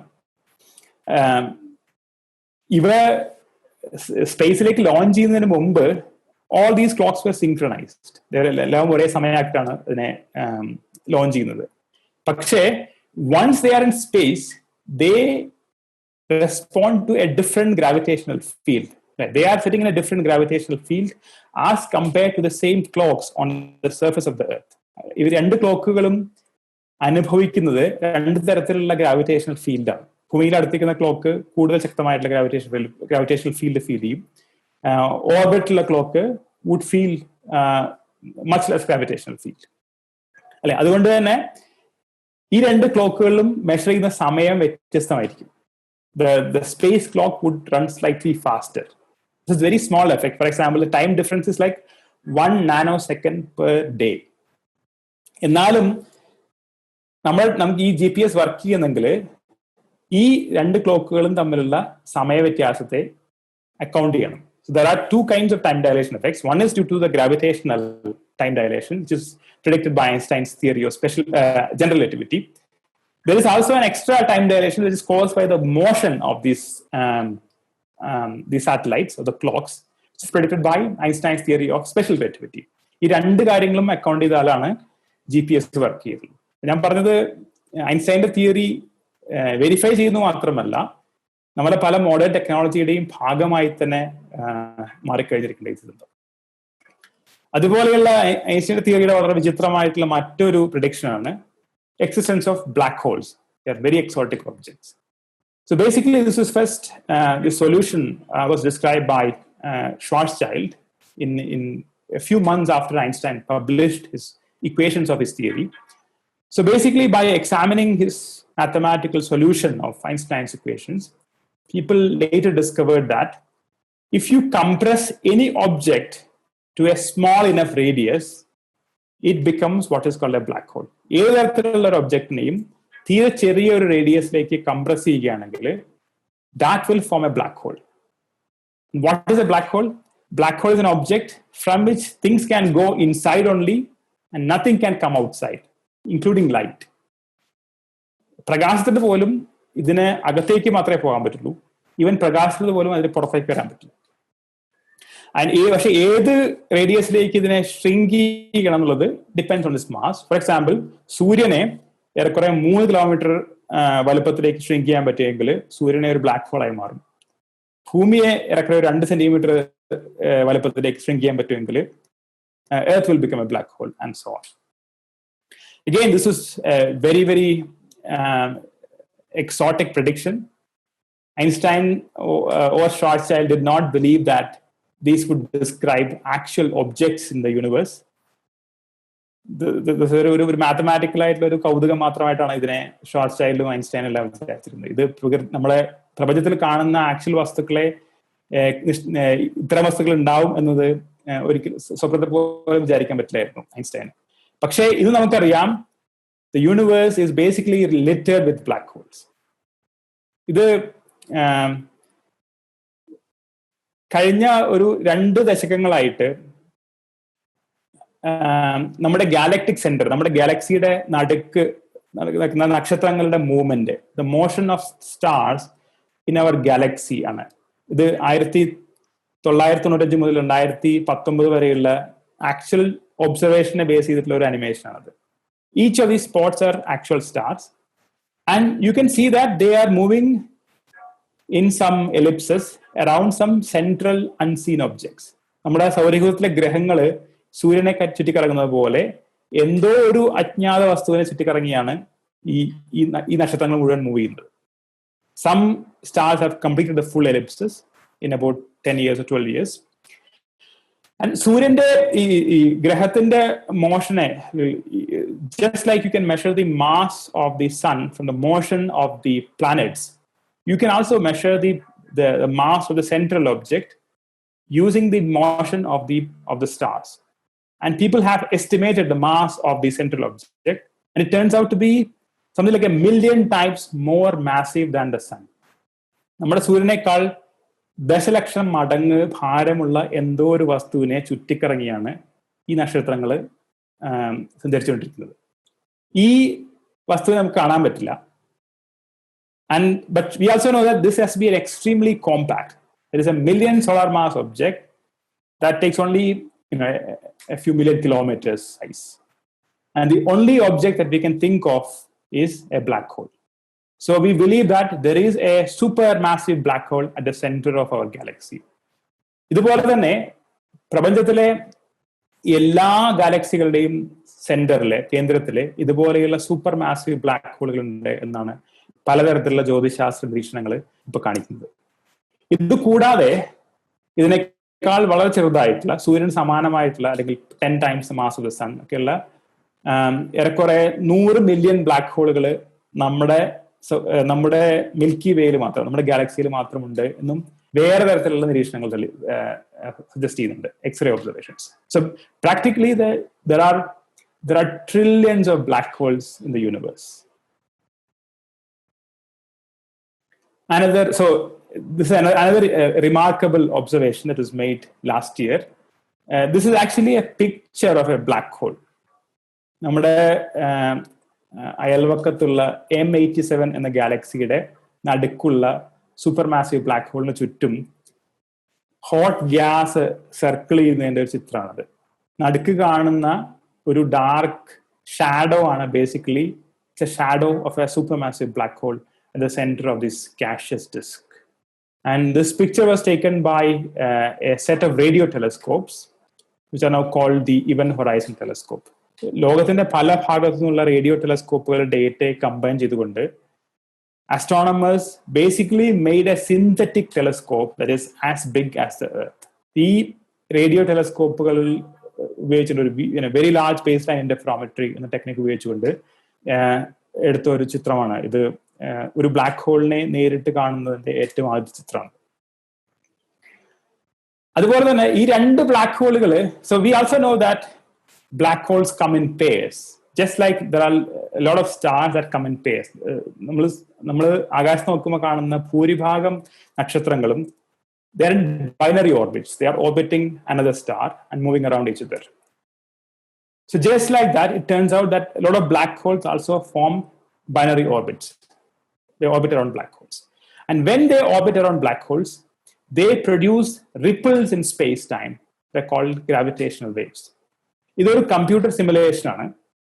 ഈ ഐൻസ്റ്റൈൻ്റെ സിദ്ധാന്ത പ്രകാരം ഐൻസ്റ്റൈൻ്റെ ഇക്വേഷൻസിനെ സോൾവ് ചെയ്തുകൊണ്ട് സൂപ്പർ കമ്പ്യൂട്ടറിൽ സോൾവ് ചെയ്തുകൊണ്ടിട്ടുണ്ടാക്കിയ ഒരു അനിമേഷൻ ആണിത്. So you can see these two objects, just two black holes, and these sort of surface-like thing that you see below is basically describes two things. It shows the curvature of space as well as the change in the flow of time.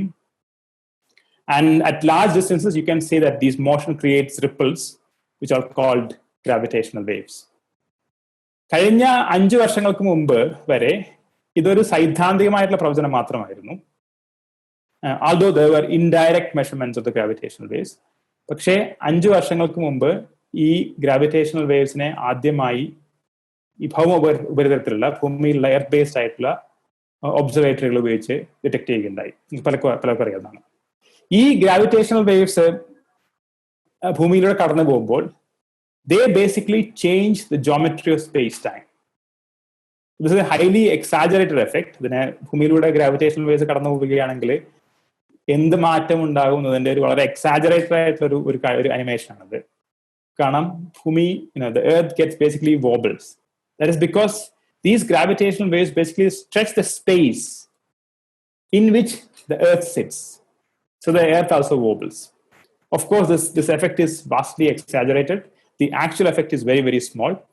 അതുകൊണ്ട് തന്നെയാണ് ഈ gravitational waves പറ്റിയുള്ള സൈദ്ധാന്തികമായിട്ടുള്ള പ്രവചനങ്ങൾ ഉറക്കറെ ഒരു 100 നൂറ്റാണ്ട് കാലത്തോളം നിലനിന്നിരുന്നെങ്കിൽ പോലും ഇതിനെ ആദ്യമായി എക്സ്പെരിമെന്റലി ഡിറ്റക്ട് ചെയ്യാൻ, ഒരു പരീക്ഷണശാലയിൽ കണ്ടെത്താൻ ഇത്ര സമയമെടുത്തത്. ഇതിനെ ആദ്യമായി കണ്ടെത്തിയത് 2015 ലൈഗോ എന്ന് പറയുന്ന 2 ഒബ്സർവേറ്ററികളാണ്. ഇത് they are basically what is called interferometers. ഭൂമിയിലൂടെ ഗ്രാവിറ്റേഷണൽ വേവ്സ് കടന്നു പോകുമ്പോൾ ഇവിടെ ഉണ്ടാകുന്ന സ്പേസ് ടൈമിൽ ഉണ്ടാകുന്ന വളരെ ചെറിയ മാറ്റങ്ങളെ നിരീക്ഷിക്കാൻ മാത്രമുള്ള സെൻസിറ്റിവിറ്റി ഉള്ള വലിയ ആന്റനകളാണ്. അമേരിക്കയിൽ 2 ഉണ്ട്, ലൈവ് ഒബ്സർവേറ്ററീസ്. അതിന്റെ ഏരിയൽ ഫോട്ടോഗ്രാഫ്സ് ആണ്. ഇതും ഓരോന്നും 4 കിലോമീറ്റർ മാത്രം നീളമുള്ള 2 എൽ ഷേപ്ഡ് ആന്റനാസ് ആണ്. അതുപോലെ തന്നെ ഇറ്റലിയിൽ വേറൊരു ഒബ്സർവേറ്ററി ഉണ്ട് called Virgo. There is another one in Germany called GEO. There is a new one coming up in Japan called Kagra. ഇന്ത്യയിൽ അടുത്ത 5 വർഷത്തിന് ശേഷം ഒരു ലൈഗോ ഇന്ത്യ ഒബ്സർവേറ്ററി സ്ഥാപിക്കാനുള്ള പ്രവർത്തനങ്ങളും നടന്നുകൊണ്ടിരിക്കുന്നുണ്ട്. എന്തായാലും 2015 ഈ ലൈഗോ ഒബ്സർവേറ്ററീസ് ആദ്യമായിട്ട് ഒരു ഗ്രാവിറ്റേഷണൽ വേവ് സിഗ്നൽ ഒബ്സർവ് ചെയ്തു. ഈ സിഗ്നലുകൾ പഠിക്കുക വഴി പ്രപഞ്ചത്തിന് മറ്റേതോ കോണിലുള്ള ഏറെക്കുറെ 1 ബില്യൺ പ്രകാശവർഷം ദൂരെയുള്ള ഏതോ ഒരു ഗാലക്സിയിൽ 2 ബ്ലാക്ക് ഹോളുകൾ കൂട്ടിയിടിക്കുമ്പോൾ ഉണ്ടാക്കിയ ഒരു ബേസ്റ്റ് ഓഫ് ഗ്രാവിറ്റേഷണൽ വേവ്സ് ആണ് ഡിറ്റക്ട് ചെയ്തത് എന്നുള്ളത് ഈ സിഗ്നൽ വഴി പഠിക്കുക വഴി നമുക്ക് കണ്ടെത്താൻ പറ്റിയിട്ടുണ്ട്. കഴിഞ്ഞ 5 വർഷത്തോളം ഈ നിരീക്ഷണശാലകള് അവരുടെ data എടുത്തുകൊണ്ടിരിക്കുന്നുണ്ട്. And they have detected dozens of such gravitational wave signals produced by collisions of black holes or more exotic objects like neutron stars. ഇത് പ്രപഞ്ചത്തിന്റെ പല ഭാഗത്ത് നടന്നത് ബ്ലാക്ക് ഹോളുകൾ കൂട്ടിയിടിക്കുമ്പോൾ പുറപ്പെടുവിക്കുന്ന ഗ്രാവിറ്റേഷൻ വേവ് സിഗ്നലുകൾ കഴിഞ്ഞ 5 വർഷത്തോളം ഡിറ്റക്ട് ചെയ്യുണ്ടായി. ഇപ്പോ ഈ ലൈഗോ ഒബ്സർവേറ്ററികളുടെ ഇത് ഒരു തരത്തിൽ പറഞ്ഞു കഴിഞ്ഞാൽ ഈ സിഗ്നലുകളെ പഠിക്കുക വഴി നമുക്ക് ഇതുവരെ കാണാൻ സാധിക്കാത്ത പലതരത്തിലുള്ള പ്രതിഭാസങ്ങളിലേക്കുള്ള ഒരു പുതിയൊരു വിൻഡോ ആണ്, പുതിയൊരു ജാലകമാണ് ഈ ഗ്രാവിറ്റേഷണൽ ഒബ്സർവേഷൻസ് തുറന്നു തന്നിരിക്കുന്നത്. ഇപ്പോ ഈ നിലവിൽ കോവിഡ് മൂലം ഈ പരീക്ഷണശാലകളെ നിർത്തിവെച്ചിരിക്കുകയാണ്. പക്ഷേ കഴിഞ്ഞ 1 വർഷമായിട്ട് കളക്ട് ചെയ്ത ഡേറ്റ എപ്പോഴും അനലൈസ് ചെയ്തുകൊണ്ടിരിക്കുകയാണ്. ആ ഡേറ്റയിൽ കണ്ടെത്തിയിട്ടുള്ള സിഗ്നലുകളെ അനലൈസ് ചെയ്യുക വഴി പുതിയ ഗ്രാവിറ്റിയെ പറ്റിയും ആസ്ട്രോഫിസിക്സിനെ പറ്റിയിട്ടുള്ള പുതിയ കണ്ടെത്തലുകൾ കഴിഞ്ഞ മാസങ്ങളായിട്ട് ഈ ലൈഗോ സയന്റിഫിക് കൊളാബറേഷനും വിർഗോ കൊളാബറേഷനും പുറത്തുവിട്ടുകൊണ്ടിരിക്കുന്നുണ്ട്. So just like we have seen great revolutions in science during several years of pandemics, ഗലീലിയോയുടെ ന്യൂട്ടന്റെ ഒക്കെ സമയത്ത് കണ്ടതുപോലെ ഈ ഓൺഗോയിങ് കോവിഡ് പാൻഡമിക്കിന്റെ സമയത്ത് എന്താണ് ഗ്രാവിറ്റിയുടെ കഥ, ഗ്രാവിറ്റിയുടെ status? So one is that ഇതുവരെയുള്ള നടത്തുന്ന എല്ലാത്തരം ലാബോറട്ടറി ടെസ്റ്റുകളും ജ്യോതിശാസ്ത്ര നിരീക്ഷണങ്ങളും ഐൻസ്റ്റൈന്റെ തിയറിയെ ശരിവെക്കുന്നതാണ്. All astronomical observations and laboratory tests are completely consistent with the prediction of Einstein's theory of general relativity. പക്ഷേ ഐൻസ്റ്റൈന്റെ സിദ്ധാന്തം ആണ് ഗ്രാവിറ്റിയെ പറ്റിയിട്ടുള്ള അവസാന വാക്ക് എന്നാണോ ഇതിന്റെ അർത്ഥം? അല്ല. Because we know the limitations of this theory. ഈ തിയറിയുടെ പരിമിതികൾ എന്തൊക്കെയാണെന്ന് നമുക്ക് ഓൾറെഡി അറിയാം. ഉദാഹരണത്തിന് ഇപ്പൊ ജനറൽ റിലേറ്റിവിറ്റി ഗ്രാവിറ്റി എന്ന പ്രതിഭാസത്തെ വളരെ കൃത്യമായിട്ട് വിശദീകരിക്കുന്നു എന്നപോലെ തന്നെ മൈക്രോസ്കോപ്പിക് ആയിട്ടുള്ള പ്രതിഭാസങ്ങളുടെ ആറ്റോമിക് സ്കെയിലോ അല്ലെങ്കിൽ ന്യൂക്ലിയർ സ്കെയിലോ ഉള്ള പ്രതിഭാസങ്ങളെ വിശദീകരിക്കാൻ ഏറ്റവും പവർഫുൾ ആയിട്ടുള്ള ഒരു സിദ്ധാന്തമാണ് quantum theory. But we know that general relativity is inconsistent with quantum theory. So we are so far unable to find a consistent quantum theory of gravity. So it is clear that general relativity is not the final theory. There has to be a more accurate theory. However, Newton's സിദ്ധാന്തത്തിന്റെ ശക്തിയെ പറ്റി പറഞ്ഞ പോലെ തന്നെയാണ്. Basically, the Einstein's theory has expanded the validity of our current understanding of gravity to almost the entire domain. And Einstein's theory ഏതൊക്കെയുള്ള സിറ്റുവേഷൻസിലാണ് valid ആണെന്ന് നമുക്കറിയാം. And in such situations, which is basically large scales in the universe, Einstein's theory of gravity has enormously contributed to our present understanding of the universe. In fact, it is a cornerstone of modern physics. ആധുനിക ഭൗതികശാസ്ത്രത്തിന്റെ ആധാരശിലകളിൽ ഒന്നാണ് ഐൻസ്റ്റൈന്റെ theory. So, but clearly it has limitations. So are we expecting any major breakthroughs during this pandemic? Should we expect intellectual revolutions that happened during the great plagues of the 17th century to repeat during the current pandemic? It's very difficult to imagine that. It's unlikely. That is my bias.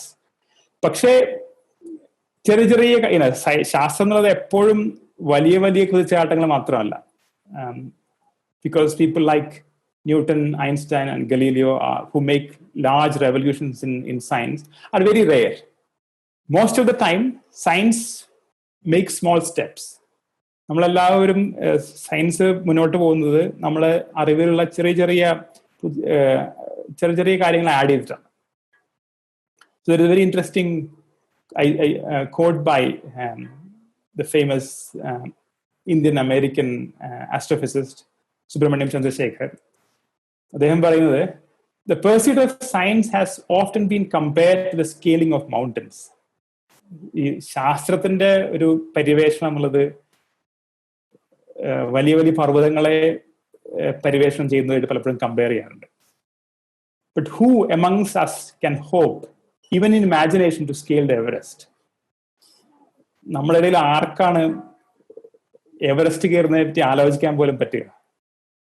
But there is nothing mean or lowly in standing in the valley below and awaiting the sun to rise over Kanchenjunga. അദ്ദേഹം പറയുന്നത്, വലിയ വലിയ മലകൾ കയറാൻ പലപ്പോഴും പല നൂറ്റാണ്ടുകളിൽ ഒരാൾക്ക് മാത്രമേ പറ്റൂ. പക്ഷേ ചെറിയ താഴ്വരകളും ചെറിയ കുന്നുകളും കയറാൻ നമുക്ക് എല്ലാവർക്കും പറ്റും. അതാണ് സയൻസിന്റെ റുട്ടീൻ സയന്റിസ്റ്റുകളുടെ routine. So such small steps are already being taken. It's being continuously taken, including in this time of the current pandemic. So thank you very much. This is a picture of Kanchenjunga by a very famous Russian Indian painter, Nikolai Roerich. Thank you very much. അപ്പോൾ sir, നമ്മൾ സമയം കളയാതെ ആദ്യത്തെ ഒരു ചോദ്യത്തിലേക്ക് കടക്കാണ്.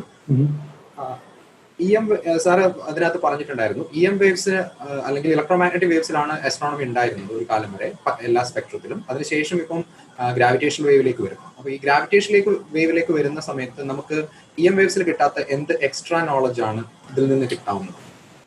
ഇത് പല കാര്യങ്ങളുണ്ട്. ഒന്ന്, ഇലക്ട്രോമാഗ്നറ്റിക് വേവ്സ് പുറപ്പെടുവിക്കാത്ത പല ഒബ്ജക്റ്റുകളെയും നമുക്ക് ഗ്രാവിറ്റേഷൻ വേവ്സിൽ കാണാൻ പറ്റും. ഉദാഹരണത്തിന് black holes. Black holes are black, so it is not possible to observe black holes directly through electromagnetic waves. പക്ഷേ ഈ ബ്ലാക്ക് ഹോളുകൾ മൂവ് ചെയ്യുമ്പോൾ അത് ഉണ്ടാക്കുന്ന സ്പേസ് ടൈമിൽ ഉണ്ടാകുന്ന ഡിസ്റ്റർബൻസ് ആണ് ഗ്രാവിറ്റേഷൻ വേവ്സ് ആയിട്ട് പുറത്തു വരുന്നത്. അതുകൊണ്ട് തന്നെ ഈ ഗ്രാവിറ്റേഷൻ വേവ്സ് പഠിക്കുക വഴി, നിരീക്ഷിക്കുക വഴി ഈ ബ്ലാക്ക് ഹോളുകൾ അടക്കമുള്ള ഇലക്ട്രോമാഗ്നറ്റിക് വേവ്സിന് അത്രയും എളുപ്പത്തിൽ കണ്ടെത്താൻ പറ്റാത്ത പല ഒബ്ജക്റ്റുകളെയും നമുക്ക് കാണാൻ പറ്റും.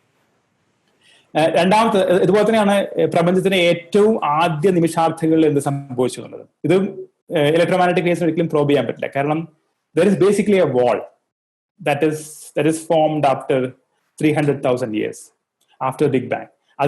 അതിന് മുമ്പ് എന്ത് നടന്നു എന്ന് അറിയണമെങ്കിൽ രണ്ട് വഴികളേ ഉള്ളൂ, ഒന്നുകിൽ ന്യൂട്രിനോസ് അല്ലെങ്കിൽ ഗ്രാവിറ്റേഷൻ വേവ്സ്. രണ്ടാമത്തെ കാര്യം, ഈ electromagnetic waves are very easily absorbed or scattered by intervening objects. നമുക്കറിയാം, ഒരു മതിലിലൂടെ ഇലക്ട്രോമാഗ്നറ്റിക് വേവ്സ് കടന്നു പോകാൻ പറ്റില്ല. അപ്പൊ നമുക്ക് ഇത് ഒരു ഇതുവരെയുള്ള ഒരു വസ്തുവിനെ നമുക്ക് ഒബ്സർവ് ചെയ്യണമെങ്കിൽ അതിലുള്ള electromagnetic waves get scattered as well as occulted by intervening objects. പക്ഷേ gravitational waves are basically very very weekly interacting. അതുകൊണ്ട് തന്നെ അവയ്ക്ക് എല്ലാത്തിലൂടെയും കടന്നു പോകാൻ പറ്റും. So we are basically able to get a very very clear unocculted picture of the source through gravitational waves. So I'm just saying that there are complementary information containing in electromagnetic waves and gravitational waves. ഇതിനൊരു analogy പലപ്പോഴും പറയാറ്, electromagnetic waves എന്ന് പറഞ്ഞാൽ ഒരു കാര്യം കാണുന്നത് പോലെയാണ്, ദൃശ്യം പോലെയാണ്. ഗ്രാവിറ്റേഷൻ ചോദിച്ചിരിക്കുന്നത് അർജുൻ RK ആണ്, യൂട്യൂബിൽ നിന്ന്. നമുക്ക് ഗ്രാവിറ്റേഷൻ വേവ്സിന്റെ ലൊക്കേഷൻ അത് എവിടെ നിന്നാണെന്ന് എങ്ങനെ ട്രയാങ്കുലേറ്റ് ചെയ്യാൻ കഴിയുന്നതാണ് ചോദിച്ചിരിക്കുന്നത്. ഈ ഗ്രാവിറ്റേഷൻ വേവ്സ് നമുക്കറിയാം ഇലക്ട്രോമാഗ്നറ്റിക് വേവ്സ് പോലെ അതിന്റെ ഒരേ സ്പീഡിലാണ് സഞ്ചരിക്കുന്നത്. So but unlike electromagnetic telescopes, you cannot point a gravitational wave detector when it in location. അതുകൊണ്ട് ഒരു ഡിറ്റക്ടർ ഉപയോഗിക്കുകയാണെങ്കിൽ ഗ്രാവിറ്റേഷൻ വേവ്സ് ഏത് ഡയറക്ഷനാണ് വരുന്നത് നമുക്ക് കാണാൻ പറ്റില്ല. പക്ഷേ നമുക്ക് മൾട്ടിപ്പിൾ ഡിറ്റക്ടേഴ്സ് ഉണ്ടെങ്കിൽ, അത് പ്രത്യേകിച്ചും ലോകത്തിന്റെ പല ഭാഗത്തും ഉള്ള മൾട്ടിപ്പിൾ ഡിറ്റക്ടേഴ്സ് ഉണ്ടെങ്കിൽ, ഈ പല ഡിറ്റക്ടറുകളിലും വരുന്ന അറൈവൽ ടൈംസ്, ഏത് സമയത്താണ് ഈ ഗ്രാവിറ്റേഷണൽ വേവ്സ് ഒരു ഡിറ്റക്ടർ എത്തുന്നത്, അതിനുശേഷം ആണ് മറ്റൊരു ഡിറ്റക്ടർ എത്തുന്നത്. You can measure the difference in the times of arrival of the gravitational waves in multiple detectors. So using this time delay and the information that gravitational waves travel at the speed of light, one can triangulate and find the location of the source. ഇത് ചെയ്യാൻ പറ്റുന്ന accuracy അത്ര ഗംഭീരമെന്ന് പറയാൻ പറ്റില്ല. ഇപ്പൊ നമുക്ക് gravitational waves localise ചെയ്യാൻ പറ്റുന്നത് to only a very broad patch of sky that is as big as, for example, the size of the moon in the sky. ആസ്ട്രോണമേഴ്സിനെ സംബന്ധിച്ചോളം ഇതൊരു അത്ര വലിയൊരു നല്ല ലോക്കലൈസേഷൻ അല്ല. സർ, അടുത്തൊരു ക്വസ്റ്റ്യൻ. രണ്ട് ക്വസ്റ്റ്യൻസ് ആണ്. സാനു സലോമൺ യൂട്യൂബിൽ നിന്നാണ്. ഒന്ന്, എന്ത് കൈൻഡ് ഓഫ് വേവ്, അതായത് നമ്മൾ വേവ്സിനെ ട്രാൻസ്വേഴ്സ് എന്നും ലോഞ്ചിറ്റ്യൂഡ് എന്നും ക്ലാസിഫൈ ചെയ്യുന്നുണ്ട്. അപ്പം ഏത് കൈൻഡ് ഓഫ് വേവ് ആണ് ഗ്രാവിറ്റേഷൻ വേവ്? പ്ലസ് ഈ ഗ്രാവിറ്റേഷൻ വേവ് ഇറ്റ്സെൽഫ് ഇന്റർഫിയർ ചെയ്യും, ലൈറ്റ് ഇന്റർഫിയർ ചെയ്യുന്ന പോലെ ഡിഫറൻസ് ഉണ്ടാക്കുമോ എന്നുള്ളത്. രണ്ട് നല്ല ചോദ്യങ്ങളാണ്. ഒന്ന്, gravitation waves are transverse waves according to Einstein's theory. So we believe that gravitational waves are transverse waves. But now with many detectors and many detectors of gravitational waves, one could actually experimentally check also. That's a very interesting test that we will be able to do in the next 10 years or so. രണ്ടാമത്, താങ്കൾ പറഞ്ഞത് ശരിയാണ്, light electromagnetic waves interfere ചെയ്യുന്ന പോലെ തന്നെ gravitational വേവ്സും interfere ചെയ്യാം. പക്ഷേ just like you need two sources of similar strengths to produce interference, you need to also have two sources of gravitational waves of similar strength to produce an interference of gravitational waves. അത് വളരെ rare ആണ്. കാരണം ഇപ്പോൾ പോലും we observe of the order of 50 signals per year. അതുകൊണ്ട് തന്നെ ഓരോ സിഗ്നൽസും വളരെ കുറച്ച് സെക്കൻഡുകൾ മാത്രമേ നിലനിൽക്കുന്നുള്ളൂ. അതുകൊണ്ട് തന്നെ ഒരേ സമയത്ത് രണ്ട് സിഗ്നലുകൾ വരാനുള്ള സാധ്യത വളരെ കുറവാണ്. പക്ഷേ കഴിഞ്ഞ അടുത്ത 10 വർഷത്തിനുള്ളിൽ നമ്മുടെ സെൻസിറ്റിവിറ്റി, ഈ ഡിറ്റക്ടറുകളുടെ സെൻസിറ്റിവിറ്റി കൂടുതൽ ഇംപ്രൂവ് ചെയ്യും. So we will be detecting thousands of signals every year. So then you would see, then several signals every day, which means that you will, the possibility of seeing overlapping signals and seeing indifference of signals also becomes quite a possibility. So ഇതുവരെ നമ്മൾ interference observe ചെയ്തിട്ടില്ല, പക്ഷേ അത്തരം observations are possible in the next few years. Okay, അടുത്തൊരു ചോദ്യം ജിജിത്താണ് ചോദിച്ചിരിക്കുന്നത്. ഇത് speed of gravitational വേവും ഇലക്ട്രോമാഗ്നറ്റിക് വേവ്സും സെയിം ഈക്വൽ ആണ്. അപ്പോൾ അതിനെന്തെങ്കിലും സിഗ്നിഫിക്കൻസ് ഉണ്ടോ എന്നാണ്? രണ്ടും equal ആയതിൽ is there any significance with that? There is a lot of significance. One, it just comes out of, so for example, Einstein's theory of special relativity basically prohibits any information to travel faster than the speed of light. അതുകൊണ്ട് തന്നെ gravitational waves electromagnetic വേവ്സിനേക്കാൾ കൂടുതൽ വേഗതയിൽ സഞ്ചരിക്കാൻ പറ്റില്ല എന്നുള്ളത് was already prohibited by another fundamental theory. So the fact that gravitational waves have the same speed is consistent with our understanding again. Now you can ask whether the gravitational waves can travel with speeds less than speed of light. This is not possible according to Einstein's theory. Einstein's theory prakaram gravitational waves have to travel exactly with speed of light. And now we also have measured the speed of gravitational waves, and it is found to be extremely close to the speed of light. പക്ഷേ again ഞാൻ പറഞ്ഞില്ലേ, ഐൻസ്റ്റൈൻ്റെ theory ആണോ ഗ്രാവിറ്റിയുടെ അവസാന വാക്ക് എന്ന് നമുക്ക് ഇതുവരെ തീരുമാനിക്കാൻ പറ്റിയിട്ടില്ല. And there are alternative theories that predict gravitational waves to travel at speeds different than the speed of light. പക്ഷേ നമ്മളിപ്പോ observation, the fact that we have measured now the speed of gravitational waves have severely limited the validity of his theories. And now you can speculate on many other relevance. എന്താണ് അതിന്റെ consequence എന്ന് പറഞ്ഞു വെച്ചാൽ, ഒന്ന്, ഇപ്പൊ ഗ്രാവിറ്റിക്ക് ഒരു quantum particle ഉണ്ടെങ്കിൽ, just like light has a quantum particle which is called a photon, which is massless, because ലൈറ്റിന്റെ സ്പീഡിൽ സഞ്ചരിക്കണമെങ്കിൽ the quantum particle of light has to be massless. Similarly, if there is a quantum particle of gravity which has a name called graviton, it also means that the graviton has to be massless. So there are consequences. So if there's a quantum theory of gravity, it has to predict that the graviton is massless. Sir അതുപോലെ വേറൊരു ചോദ്യം ബാബു വർഗീസ് ചോദിച്ചിരിക്കുന്നതാണ്. Simple example of Einstein relativity sir GPS-ന്റെ കാര്യം പറഞ്ഞു. അതേപോലെ general നമ്മുടെ common ലൈഫിൽ നമുക്ക് എക്സ്പീരിയൻസ് ചെയ്യുന്ന ഓർ നമുക്ക് റിലേറ്റ് ചെയ്യാൻ കഴിയുന്ന അല്ലെങ്കിൽ യൂസ്ഫുൾ ആയിട്ടുള്ള ഏതെങ്കിലും റിലേറ്റിവിറ്റിയുടെ ആപ്ലിക്കേഷനോ അങ്ങനെ എന്തെങ്കിലും? ജനറൽ റിലേറ്റിവിറ്റിയുടെ ആപ്ലിക്കേഷൻസ്, ടെക്നോളജിക്കൽ ആപ്ലിക്കേഷൻസ് ഇതുവരെ GPS മാത്രമേ വന്നിട്ടുള്ളൂ. പക്ഷേ this might be too early. എൻ്റെ ഒരു ഫേവറേറ്റ് സ്റ്റോറി ഉണ്ട്. When Faraday was demonstrating his experiments using coils and magnetic fields and magnets, etc., which he showed the production of electricity. Apparently, someone asked, "These are all very good. Experiment interesting. So apparently, Faraday said that time that, sir, one day you will tax it." ഇപ്പൊ പക്ഷേ അതിനുശേഷമുള്ള നൂറ്റാണ്ടുകളിൽ electricity നമ്മുടെ ജീവിതത്തിൽ വന്ന മാറ്റം എന്തൊക്കെയാണെന്ന് നമുക്കറിയാലോ. പക്ഷെ ജനറേറ്റിവിറ്റി ഇപ്പോഴും അതിന്റെ ഒരു ശൈശവ ദശയിലാണ്. അതിന്റെ ടെക്നോളജിക്കൽ ആപ്ലിക്കേഷൻസ് എല്ലാം വന്നു തുടങ്ങുന്നതേ ഉള്ളൂ. ഒരു പക്ഷേ ഭാവിയിൽ ഇനിയും പല ആപ്ലിക്കേഷൻസ് ഒക്കെ ഉണ്ടാവാൻ സാധ്യതയുണ്ട്. പക്ഷെ നിലവിൽ GPS മാത്രമേ അതിനൊരു ഉദാഹരണമായിട്ട് കാണാൻ പറ്റുള്ളൂ. അടുത്തത് ലിഗോ വളരെ വെരി സെൻസിറ്റീവ് ആയിട്ടുള്ള ഡിവൈസ് ആണ്. അപ്പോൾ അത് നോയ്സിനും അതേപോലെ തന്നെ സെൻസിറ്റീവ് ആയിരിക്കും. അപ്പോൾ എങ്ങനെയാണ് നോയ്സ് ഐസൊലേറ്റ് ചെയ്യാൻ വേണ്ടിയിട്ട് ലിഗോ പ്രാക്ടീസ് ചെയ്യുന്നത്, അല്ലെങ്കിൽ എന്താണ് അവിടെ ചെയ്യുന്നത്? അത് നല്ല ചോദ്യമാണ്. വളരെ പലതരത്തിലുള്ള നോയ്സ് സോഴ്സസ് ഈ ലൈഗോയെ അഫക്ട് ചെയ്യുന്നുണ്ട്. അതിനെ പലതരത്തിലും ഐസൊലേറ്റ് ചെയ്യാനുള്ള പലതരത്തിലുള്ള ടെക്നോളജികളുണ്ട്. ഒന്ന് ഏറ്റവും പ്രധാനപ്പെട്ടതാണ് സൈസ്മിക് മോഷൻ. നമ്മുടെ ഭൂമി ഉള്ള വളരെ മൈന്യൂട്ട് ആയിട്ടുള്ള motions is a major noise for gravitational detectors. So what they have done is a number of things. One is all these mirrors, interferometric വേണ്ടിയിട്ടുള്ള മിറേഴ്സും ലേസേഴ്സും ബീം സ്പ്ലിറ്ററും എല്ലാം they are suspended as pendulums to minimize the coupling of the seismic motion to this. That's one way of minimizing the coupling. Another is like our noise cancellation headphones. പലതരത്തിലുള്ള headphones ഉണ്ട്. അത് that are noise cancelling, like Bose and headphones. So what they do is to measure the noise and subtract it from the data using software or even hardware also.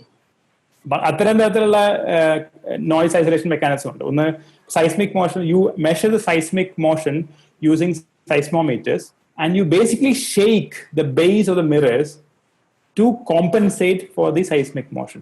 ഇതാണ് active seismic isolation. അതുപോലെ തന്നെ പലതരത്തിലുള്ള thermal vibrations ഉണ്ട്.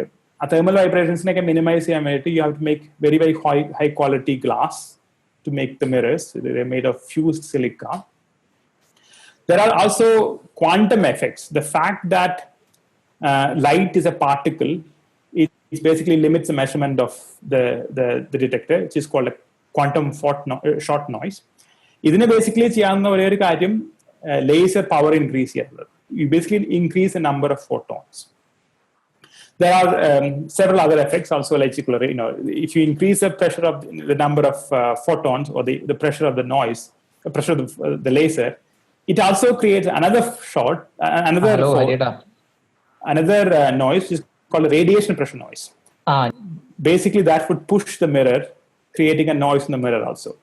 So there are a bunch of fundamental as well as technical noises that limit the measurement of gravitation waves. ഇതിനെല്ലാം compensate ചെയ്യുന്നത് പലതരത്തിലുള്ള different ആയിട്ടുള്ള techniques ഉപയോഗിച്ചിട്ടാണ്. സാറിന്റെ ഒപ്പീനിയനിൽ ഗ്രാവിറ്റേഷൻ വേവ്സിന്റെ ഫ്യൂച്ചർ എന്തായിരിക്കും, അല്ലെങ്കിൽ എന്തൊക്കെ പ്രതീക്ഷിക്കാം എന്നുള്ളൊരു ചോദ്യം വന്നിട്ടുണ്ട്. ഇതൊരു നല്ല ചോദ്യമാണ്. So with any new branch of astronomy you discover new things. You also uncover a lot of questions also. ഇത് ഇതുവരെയുള്ള ആസ്ട്രോണമിയുടെ ചരിത്രം നോക്കി കഴിഞ്ഞാൽ കാണാൻ പറ്റും. ഇപ്പോൾ റേഡിയോ ആസ്ട്രോണമി വന്നാലും എക്സ്റേ ആസ്ട്രോണമി വന്നാലും ഗാമാറേ ആസ്ട്രോണമി വന്നാലും ഇതുവരെയുള്ള പ്രതിഭാസങ്ങൾ, ഇതുവരെ നിലനിന്നിരുന്ന് നമുക്കറിയാത്ത പല പ്രതിഭാസങ്ങളെയും കണ്ടെത്താൻ ഇതിനെ പറ്റിയിട്ടുണ്ട്. അത്തരം പ്രതിഭാസങ്ങൾ എന്താണെന്നുള്ളത് നമുക്ക് പ്രെഡിക്റ്റ് ചെയ്യാൻ അത്ര എളുപ്പമല്ല. but I hope that there will be some complete surprises that would uncover using gravitational waves. But we know certain things. So for example, we know now that the black holes exist and black holes merge. And either gravitational waves ആയിരിക്കും ഒരു പക്ഷേ black ഹോളുകളെ പറ്റി ഇത്രയും detail ആയി പഠിക്കാനുള്ള ഒരേ ഒരു മാധ്യമം. അടുത്ത കുറച്ച് വർഷങ്ങൾ കൊണ്ട് തന്നെ ഈ പ്രപഞ്ചത്തിലുള്ള ബ്ലാക്ക് ഹോളുകളുടെ മാസ് ഡിസ്ട്രിബ്യൂഷൻ എന്താണ്, are they really the black hole that are predicted by Einstein's theory, or they are completely more exotic objects? ഇത്തരം കാര്യങ്ങളൊന്നും നമുക്കിപ്പോൾ അറിയില്ല. ഇത്തരം കാര്യങ്ങളെല്ലാം കൃത്യമായി പഠിക്കാൻ പറ്റും. അതുപോലെ തന്നെ the study of neutron stars, അതുപോലെ തന്നെയുള്ള compact objects of neutron stars, they also have produced a lot of potential. For example, we do not know what is the state of extremely dense matter. ഒരു മാറ്ററിനെ വളരെ extreme ഡെൻസിറ്റിയിലേക്ക് compress ചെയ്ത് കഴിഞ്ഞാൽ അത് എങ്ങനെ behave ചെയ്യും എന്ന് നമുക്ക് അറിയില്ല. We cannot do laboratory experiments. We cannot create such dense matter in our labs. But neutron stars are a natural lab in which such extreme matter exists. ഈ ന്യൂട്രോൺ സ്റ്റാർസ് എന്നുള്ള ഗ്രാവിറ്റേഷൻ വേവ് പഠിക്കുക വഴി nuclear ഫിസിക്സിന്റെ fundamentals പലപ്പോഴും നമുക്ക് അറിയാത്ത ഫണ്ടമെന്റൽസും പലതും പഠിക്കാൻ പറ്റും. അതുപോലെ തന്നെ there is a very strange observation that people have observed in the last 2 decades, which is that the universe is not only expanding, but the expansion is accelerating. കഴിഞ്ഞ കുറച്ച് ബില്യൺ ഇയേഴ്സ് ആയിട്ട് യൂണിവേഴ്സിന്റെ വികാസം കൂടുതൽ വേഗതയിലായിക്കൊണ്ടിരിക്കുക. ഇതിന്റെ കാരണം എന്താണെന്ന് ഇപ്പോൾ നമുക്കറിയില്ല. 2 തരത്തിലുള്ള എക്സ്പ്ലനേഷൻസ് ഉണ്ട്. ഒന്ന്, people believe that there is some unseen energy which is called the dark energy, and another possibility is that gravity behaves differently at very large scales, in the scale of the universe. ഇതേതാണെന്ന് നമുക്ക് അറിയില്ല. ഇതിനെപ്പറ്റിയുള്ള പല probes ഉണ്ട്. പക്ഷേ gravitational waves have now provided an independent way of measuring the cosmic expansion rate. That's another thing. So there are a bunch of such things that we expect to measure and discover in the next several years. But the most exciting discoveries are probably something that we cannot predict. നമുക്ക് പ്രവചിക്കാൻ പറ്റില്ല എത്ര discoveries ആണ് വരാൻ പോകുന്നത്. അതാണ് ജ്യോതിശാസ്ത്രത്തിന്റെ ഓരോ പുതിയ മേഖലയുടെയും എക്സൈറ്റ്മെന്റ്. ഓക്കെ സാർ, അടുത്തൊരു ചോദ്യം. നമുക്ക് ഗ്രാവിറ്റേഷൻ വേവ് ഡിറ്റക്ട് ചെയ്യാനുള്ള ഒരു മെത്തേഡ് എന്ന് പറയുന്നത് ഇന്റർഫെറോമെട്രിക് ടെക്നിക്കാണ്. ഇതല്ലാതെ മറ്റേതെങ്കിലും രീതിയിൽ നമുക്ക് ഗ്രാവിറ്റേഷൻ വേവിനെ ഡിറ്റക്ട് ചെയ്യാൻ കഴിയുമോ? അങ്ങനെ പ്രപ്പോസൽ എന്തെങ്കിലും ഉണ്ടോ? ഇത് നല്ല ചോദ്യമാണ്. ഗ്രാവിറ്റേഷൻ ഡിറ്റക്ട് ചെയ്യാനുള്ള പലതരത്തിലുള്ള ടെക്നിക്സ് ഉണ്ട്. അതിൽ ഒന്നാണ് ലേസർ ഇന്റർഫെറോമെട്രി. വേറൊന്ന്, I told you that gravity also affects the flow of time. So gravitational waves കടന്നു പോകുമ്പോൾ നമ്മളെ സമയത്തിനെയും അത് ഓസിലേറ്റ് ചെയ്യുന്നുണ്ട്, സമയത്തിന്റെ സ്പീഡിനെ കൂട്ടിയും കുറയ്ക്കുകയും ചെയ്യുന്നത്. പക്ഷേ അതിനെ മെഷർ ചെയ്യാന്നുള്ള ഒരു ആക്യുറേറ്റ് ഇനഫ് ക്ലോക്സ് നമ്മുടെ ഇല്ല ഇപ്പോൾ. പക്ഷെ there are some very precise clocks in space which are called pulsars. They are rapidly spinning neutron stars. So they are very, if you average these pulses, they appear to be very, very precise clocks. So there is a possible way of detecting gravitational waves by looking at the timing of pulses from several pulsars using radio observations. This technique is called pulsar timing, and there are already several pulsar timing arrays that try to detect gravitational waves. They are successful ആയിട്ടില്ല, പക്ഷേ they also could be successful in the next few years.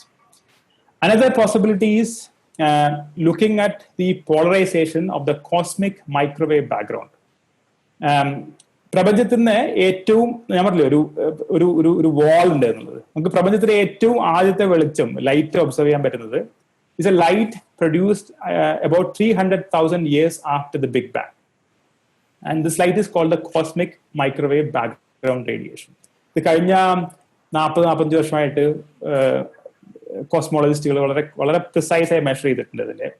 അതുകൊണ്ടാണ് നമുക്ക് പ്രപഞ്ചത്തെ പറ്റിയുള്ള ഏറ്റവും പ്രധാനപ്പെട്ട അറിവുകൾ മുഴുവൻ വരുന്നത് ഈ കോസ്മിക് മൈക്രോവേവ് ബാക്ക്ഗ്രൗണ്ട് റേഡിയേഷന്റെ പഠനത്തിലൂടെയാണ്. പക്ഷേ ഈ കോസ്മിക് മൈക്രോവേവ് റേഡിയേഷന്റെ പോളറൈസേഷൻസ് പഠിക്കുക വഴി there could be an imprint of gravitational waves in the polarization of cosmic microwave background. ഇതിനെ ഡിറ്റക്ട് ചെയ്യാനുള്ള പല എക്സ്പെരിമെന്റ് നടക്കുന്നുണ്ട്. So that is another way of detecting gravitational waves, by study of the polarization of the cosmic microwave background. Can be change the path of gravitational waves? അതായത് mirror ഉപയോഗിച്ച് നമ്മൾ light ഒക്കെ reflect ചെയ്യുന്ന പോലെ പറ്റുമോ ഏതെങ്കിലും രീതി? That's a very interesting question. You cannot deflect a gravitational wave using any mirror or any of the material objects. The only thing that you can use to deflect the gravitational waves is by using gravitational field itself. So, gravitational lensing of phenomena. So, if there is a very massive object like a galaxy here, it would curve the space-time and it would bend the light. The same object would bend the gravitational wave also exactly the same way. So, just like we have observed the gravitational bending of light, we can observe the gravitational bending of gravitational waves. That's the only way of bending gravitational waves. We have not observed it yet, but there is a possibility of observing it in the next few years. That's one area that I actively work on. അതേപോലെ വേറൊരു question വന്നിരിക്കുന്നത്, mass ഇല്ലാത്ത വസ്തുക്കൾക്ക് എങ്ങനെയാണ് space occupy ചെയ്യാൻ കഴിയുന്നത്?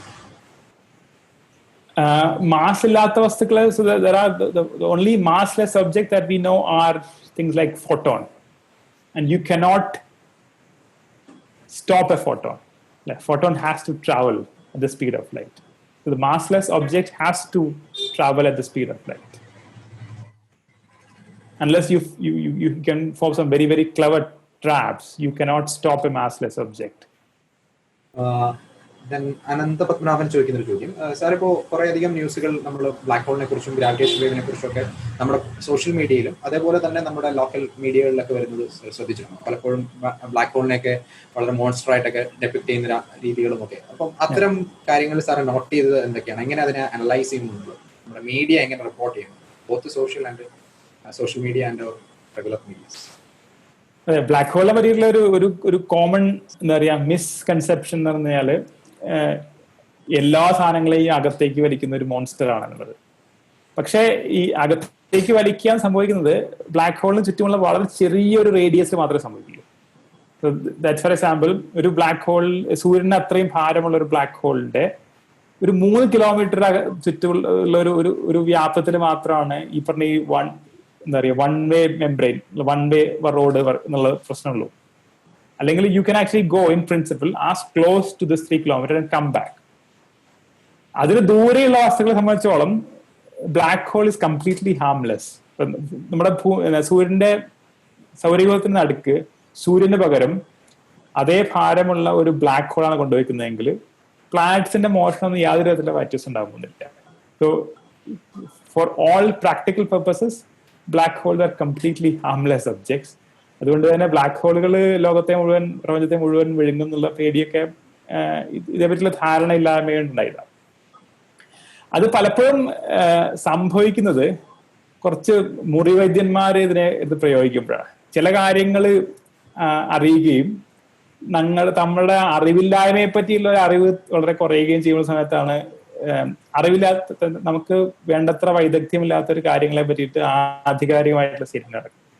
അത്തരം പല കാര്യങ്ങളും നടക്കാറുണ്ട്. അതൊരു that's a problem of our times. നമ്മുടെ ഒരു സേണിലെ മറ്റേ ലാർജ് ഹാഡ്രോൺ കൊളൈഡർ ഹിഗ്സ് ബോസോന്റെ എക്സ്പെരിമെന്റ് നടക്കുന്ന സമയത്ത് there was a big scare അല്ലെ, ഒരു ബ്ലാക്ക് ഇതിൽ ഈ കൊളിഷൻസിൽ ചെറിയ ബ്ലാക്ക് ഹോളുകൾ ഉണ്ടാവുകയും അത് വലുതായി നമ്മുടെ ഭൂമിയെ മുഴുവൻ വിഴുങ്ങുകയും ചെയ്യും എന്നുള്ളത് വളരെ വ്യാപകമായിട്ടുള്ള ഒരു സ്കെയർ ഉണ്ടാക്കി. ഇതിന്റെ ആദ്യത്തെ ഈ പേപ്പറുകളൊക്കെ വിട്ടത് ഈ വിധത്തെ പറ്റി വളരെ ഒരു വൈദഗ്ധ്യമില്ലാത്ത ഒരു ബയോ കെമിസ്റ്റ് എഴുതിയ ഒരു ആർട്ടിക്കിളിനെ ബേസ് ചെയ്തിട്ടാണ് ഈ ന്യൂസ് പേപ്പർ ഉണ്ടാക്കിയത്.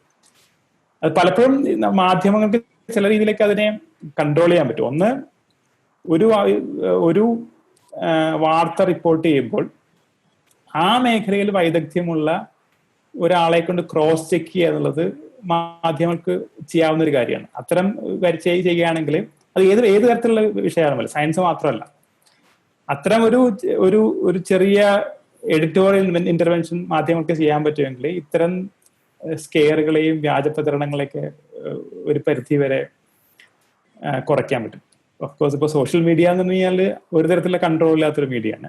പക്ഷെ എങ്കിൽ പോലും ട്രഡീഷണൽ മീഡിയക്കെങ്കിലും അത്തരത്തിൽ കുറച്ചുകൂടി സ്ട്രോങ്ങർ ആയിട്ടുള്ള എഡിറ്റോറിയൽ ക്വാളിറ്റി കീപ്പ് ചെയ്യാൻ പറ്റുന്നതാണ്. സർ, അടുത്തൊരു ക്വസ്റ്റ്യൻ വാം ഹോളുകളെ കുറിച്ചാണ്. Gravitational waves pass through them, what happen? So ആദ്യം പറയട്ടെ, വേം ഹോളുകൾ എന്ന് പറഞ്ഞാൽ ഇപ്പോഴും ഒരു മാത്തമാറ്റിക്കൽ ആയിട്ടുള്ള കോൺസെപ്റ്റ് ആണ്. ബ്ലാക്ക് ഹോളുകളെ പോലെ പ്രപഞ്ചത്തിൽ അതിന് നിലനിൽക്കാൻ കഴിയുമെന്ന് ഇപ്പോഴുള്ള ശാസ്ത്രം വിചാരിക്കുന്നില്ല. കാരണം ഈ വേം ഹോളുകളെ റിയൽ യൂണിവേഴ്സിൽ ഉണ്ടാക്കണമെങ്കിൽ the matter has to satisfy certain conditions which violate some of our fundamental principles. അതുകൊണ്ട് തന്നെ വേം ഹോൾസ് പ്രപഞ്ചത്തിൽ നിലനിൽക്കില്ല എന്നാണ് നമ്മുടെ ഇപ്പോഴത്തെ ഏറ്റവും ബെസ്റ്റ് അണ്ടർസ്റ്റാൻഡിങ്. പക്ഷേ ഞാൻ നിലനിൽക്കുകയാണെങ്കിൽ ബേസിക്കലി വേം holes can be a throat connecting one region of space-time to another region. So if a gravitational wave falls through the wormhole, it can in principle come out of the other throat of the wormhole, which is in some other location in space-time. Then can we create gravitational waves? Yes. Okay, so if you, any motion of masses that basically has an acceleration is producing gravitational waves. So ഞാൻ എൻ്റെ കൈ move ചെയ്യുമ്പോൾ ഞാൻ gravitational വേവ്സിനെ produce ചെയ്യുന്നുണ്ട്. പക്ഷേ അതിൻ്റെ strength എത്ര നമുക്ക് കാൽക്കുലേറ്റ് ചെയ്യാൻ പറ്റും. പക്ഷേ the problem is that it is too weak to be detected. Gravitational വേവ്സിനെ പ്രൊഡ്യൂസ് ചെയ്യാനുള്ള ബുദ്ധിമുട്ട്, അത്രയും വീക്കായിട്ടുള്ള ഗ്രാവിറ്റേഷണൽ വേവ്സിനെ ഡിറ്റക്ട് ചെയ്യാനുള്ള ബുദ്ധിമുട്ട്.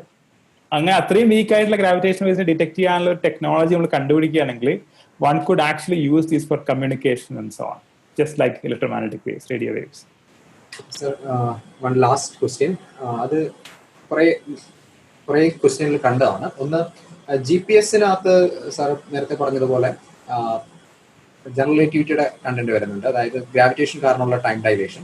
അതോടൊപ്പം തന്നെ അത് സഞ്ചരിക്കുന്നത് കൊണ്ട് മൂവ്മെന്റ് കാരണമുള്ള നമ്മുടെ വെലോസിറ്റി ടൈം ഡൈലേഷൻ ഉണ്ടാവും. അപ്പൊ ഇത് രണ്ടും തമ്മിലുള്ള വ്യത്യാസം എന്താണ്? അപ്പം ഇത് രണ്ടും നമ്മൾ എങ്ങനെയാണ് ആക്ച്വലി അവിടെ കറക്റ്റ് ചെയ്യുന്നത് എന്നുള്ളതാണ്. ബേസിക്കലി അതിന്റെ വർക്കിങ്ങിനെ കുറിച്ചാണ്, GPS-ന്റെ വർക്കിങ്ങും ഈ രണ്ട് ടൈം ഡൈലേഷന്റെ ഡിഫറൻസ്. രണ്ട് കാര്യങ്ങളോ ഈ പറഞ്ഞ രണ്ട് എഫക്റ്റ് ഇവിടെ പ്ലേ ചെയ്യുന്നുണ്ട്. So the motion of this satellites cause a time dilation, and the fact that they are also seeing a different free fall, they also cause another time dilation. ഈ രണ്ടും calculate ചെയ്യാൻ പറ്റും. ഉദാഹരണത്തിന് ഈ satellites പോകുന്ന motion എത്രയാണ്, എത്ര speed നമുക്കറിയാം. And we are observing from a relatively rest motion. Even നമ്മളൊരു കാറിൽ പോവുകയാണെങ്കിൽ പോലും പ്രാക്ടിക്കലി അറ്റ് റെസ്റ്റ്. അതുകൊണ്ട് തന്നെ സ്പീഡ് ഡിഫറൻസ് അറിയാം. So you can calculate that effect. Similarly we also know the gravitational field of the, you can also calculate the time dilation. So our GPS clock adinde local time broadcast cheyyumbol, so you measure that broadcast time and then you can apply a correction which would like a shifting of a fraction of a nanosecond. അങ്ങനെയാണെങ്കിൽ നമ്മൾ ഒരേ basically because you are measuring the time measured by different clocks, before you do the triangulation, you have to bring it to the time measured by the local observer. അതിനെ calculate ചെയ്യാനുള്ള വളരെ simple ആയിട്ടുള്ള സമവാക്യങ്ങളുണ്ട്, equations ഉണ്ട്. You can get from theory of relativity and then the local computer does that calculation. Okay sir, okay. എന്തായാലും വളരെ ഒരുപാട് information നമുക്ക് ക്വസ്റ്റ്യൻ ആൻസർ സെഷനിൽ കിട്ടി. ഞങ്ങളുടെ കൂടെ ഇത്രയും സമയം ചെലവഴിച്ചതിന് സാറിന് സ്പെഷ്യൽ താങ്ക്സ്. ആൻഡ് ഒരു ഫോർമൽ വോട്ട് ഓഫ് താങ്ക്സ് പറയുന്നതിനായിട്ട് ജോസ്നെ വെൽക്കം ചെയ്യുന്നു. വെൽക്കം ജോസ്ന. ജോസ് ഞങ്ങളുടെ ഫൗണ്ടർ കൂടിയാണ് ഈ ഒരു സംരംഭത്തിന്റെ. അപ്പം ജോസിനെ സ്വാഗതം ചെയ്യുന്നു. എനിക്ക് നന്ദി പറയാനുള്ളത്, വളരെ ഫാസിനേറ്റിംഗ് ആയിട്ടുള്ള ഒരു ടോപ്പിക് ഇത്രയും പരമാവധി ലളിതമാക്കി ഞങ്ങൾക്ക് പറഞ്ഞു തരാൻ മുന്നോട്ട് വന്ന സാറിന് ആദ്യമായിട്ട് നന്ദി രേഖപ്പെടുത്തുന്നു. ഞങ്ങൾ ഒരുപാട് കാലമായിട്ട് ലുക്ക് ഫോർവേഡ് ചെയ്ത ഒരു ടോക്കായിരുന്നു ഇത്. കൂടാതെ നമുക്ക് പിന്നെ ലൈവ് പോകാനുള്ള ഒരു സ്പേസ് ഉണ്ടാക്കി തന്ന എസെൻസ് ഗ്ലോബൽ നന്ദി രേഖപ്പെടുത്തുന്നു. പിന്നെ യൂട്യൂബിലും ഇവിടെയും വളരെ ആക്റ്റീവായിട്ട് പാർട്ടിസിപ്പേറ്റ് ചെയ്ത, നമ്മുടെ ഡിസ്കഷൻ സെഷൻ വളരെ സജീവമാക്കി തീർത്ത ഓരോ വ്യക്തികളോടും നന്ദി രേഖപ്പെടുത്തുന്നു. പിന്നെ ശരത് പ്രഭ ചേട്ടൻ ഈ അടുത്താണ് ഞങ്ങളുടെ കമ്മ്യൂണിറ്റിയുമായിട്ട് അകത്തേക്ക് കടന്നത്. പക്ഷെ ഞങ്ങൾക്ക് ഇത് കൂടുതൽ ആളുകളിലേക്ക് എത്തിക്കാനുള്ള കുറുക്കുവഴികളൊക്കെ പറഞ്ഞു തന്നതും ശരത്തേട്ടനാണ്. അപ്പോഴേ അത് എല്ലാ തരത്തിലുള്ള സഹകരണത്തിനും ചേട്ടനോട് നന്ദി രേഖപ്പെടുത്തുന്നു.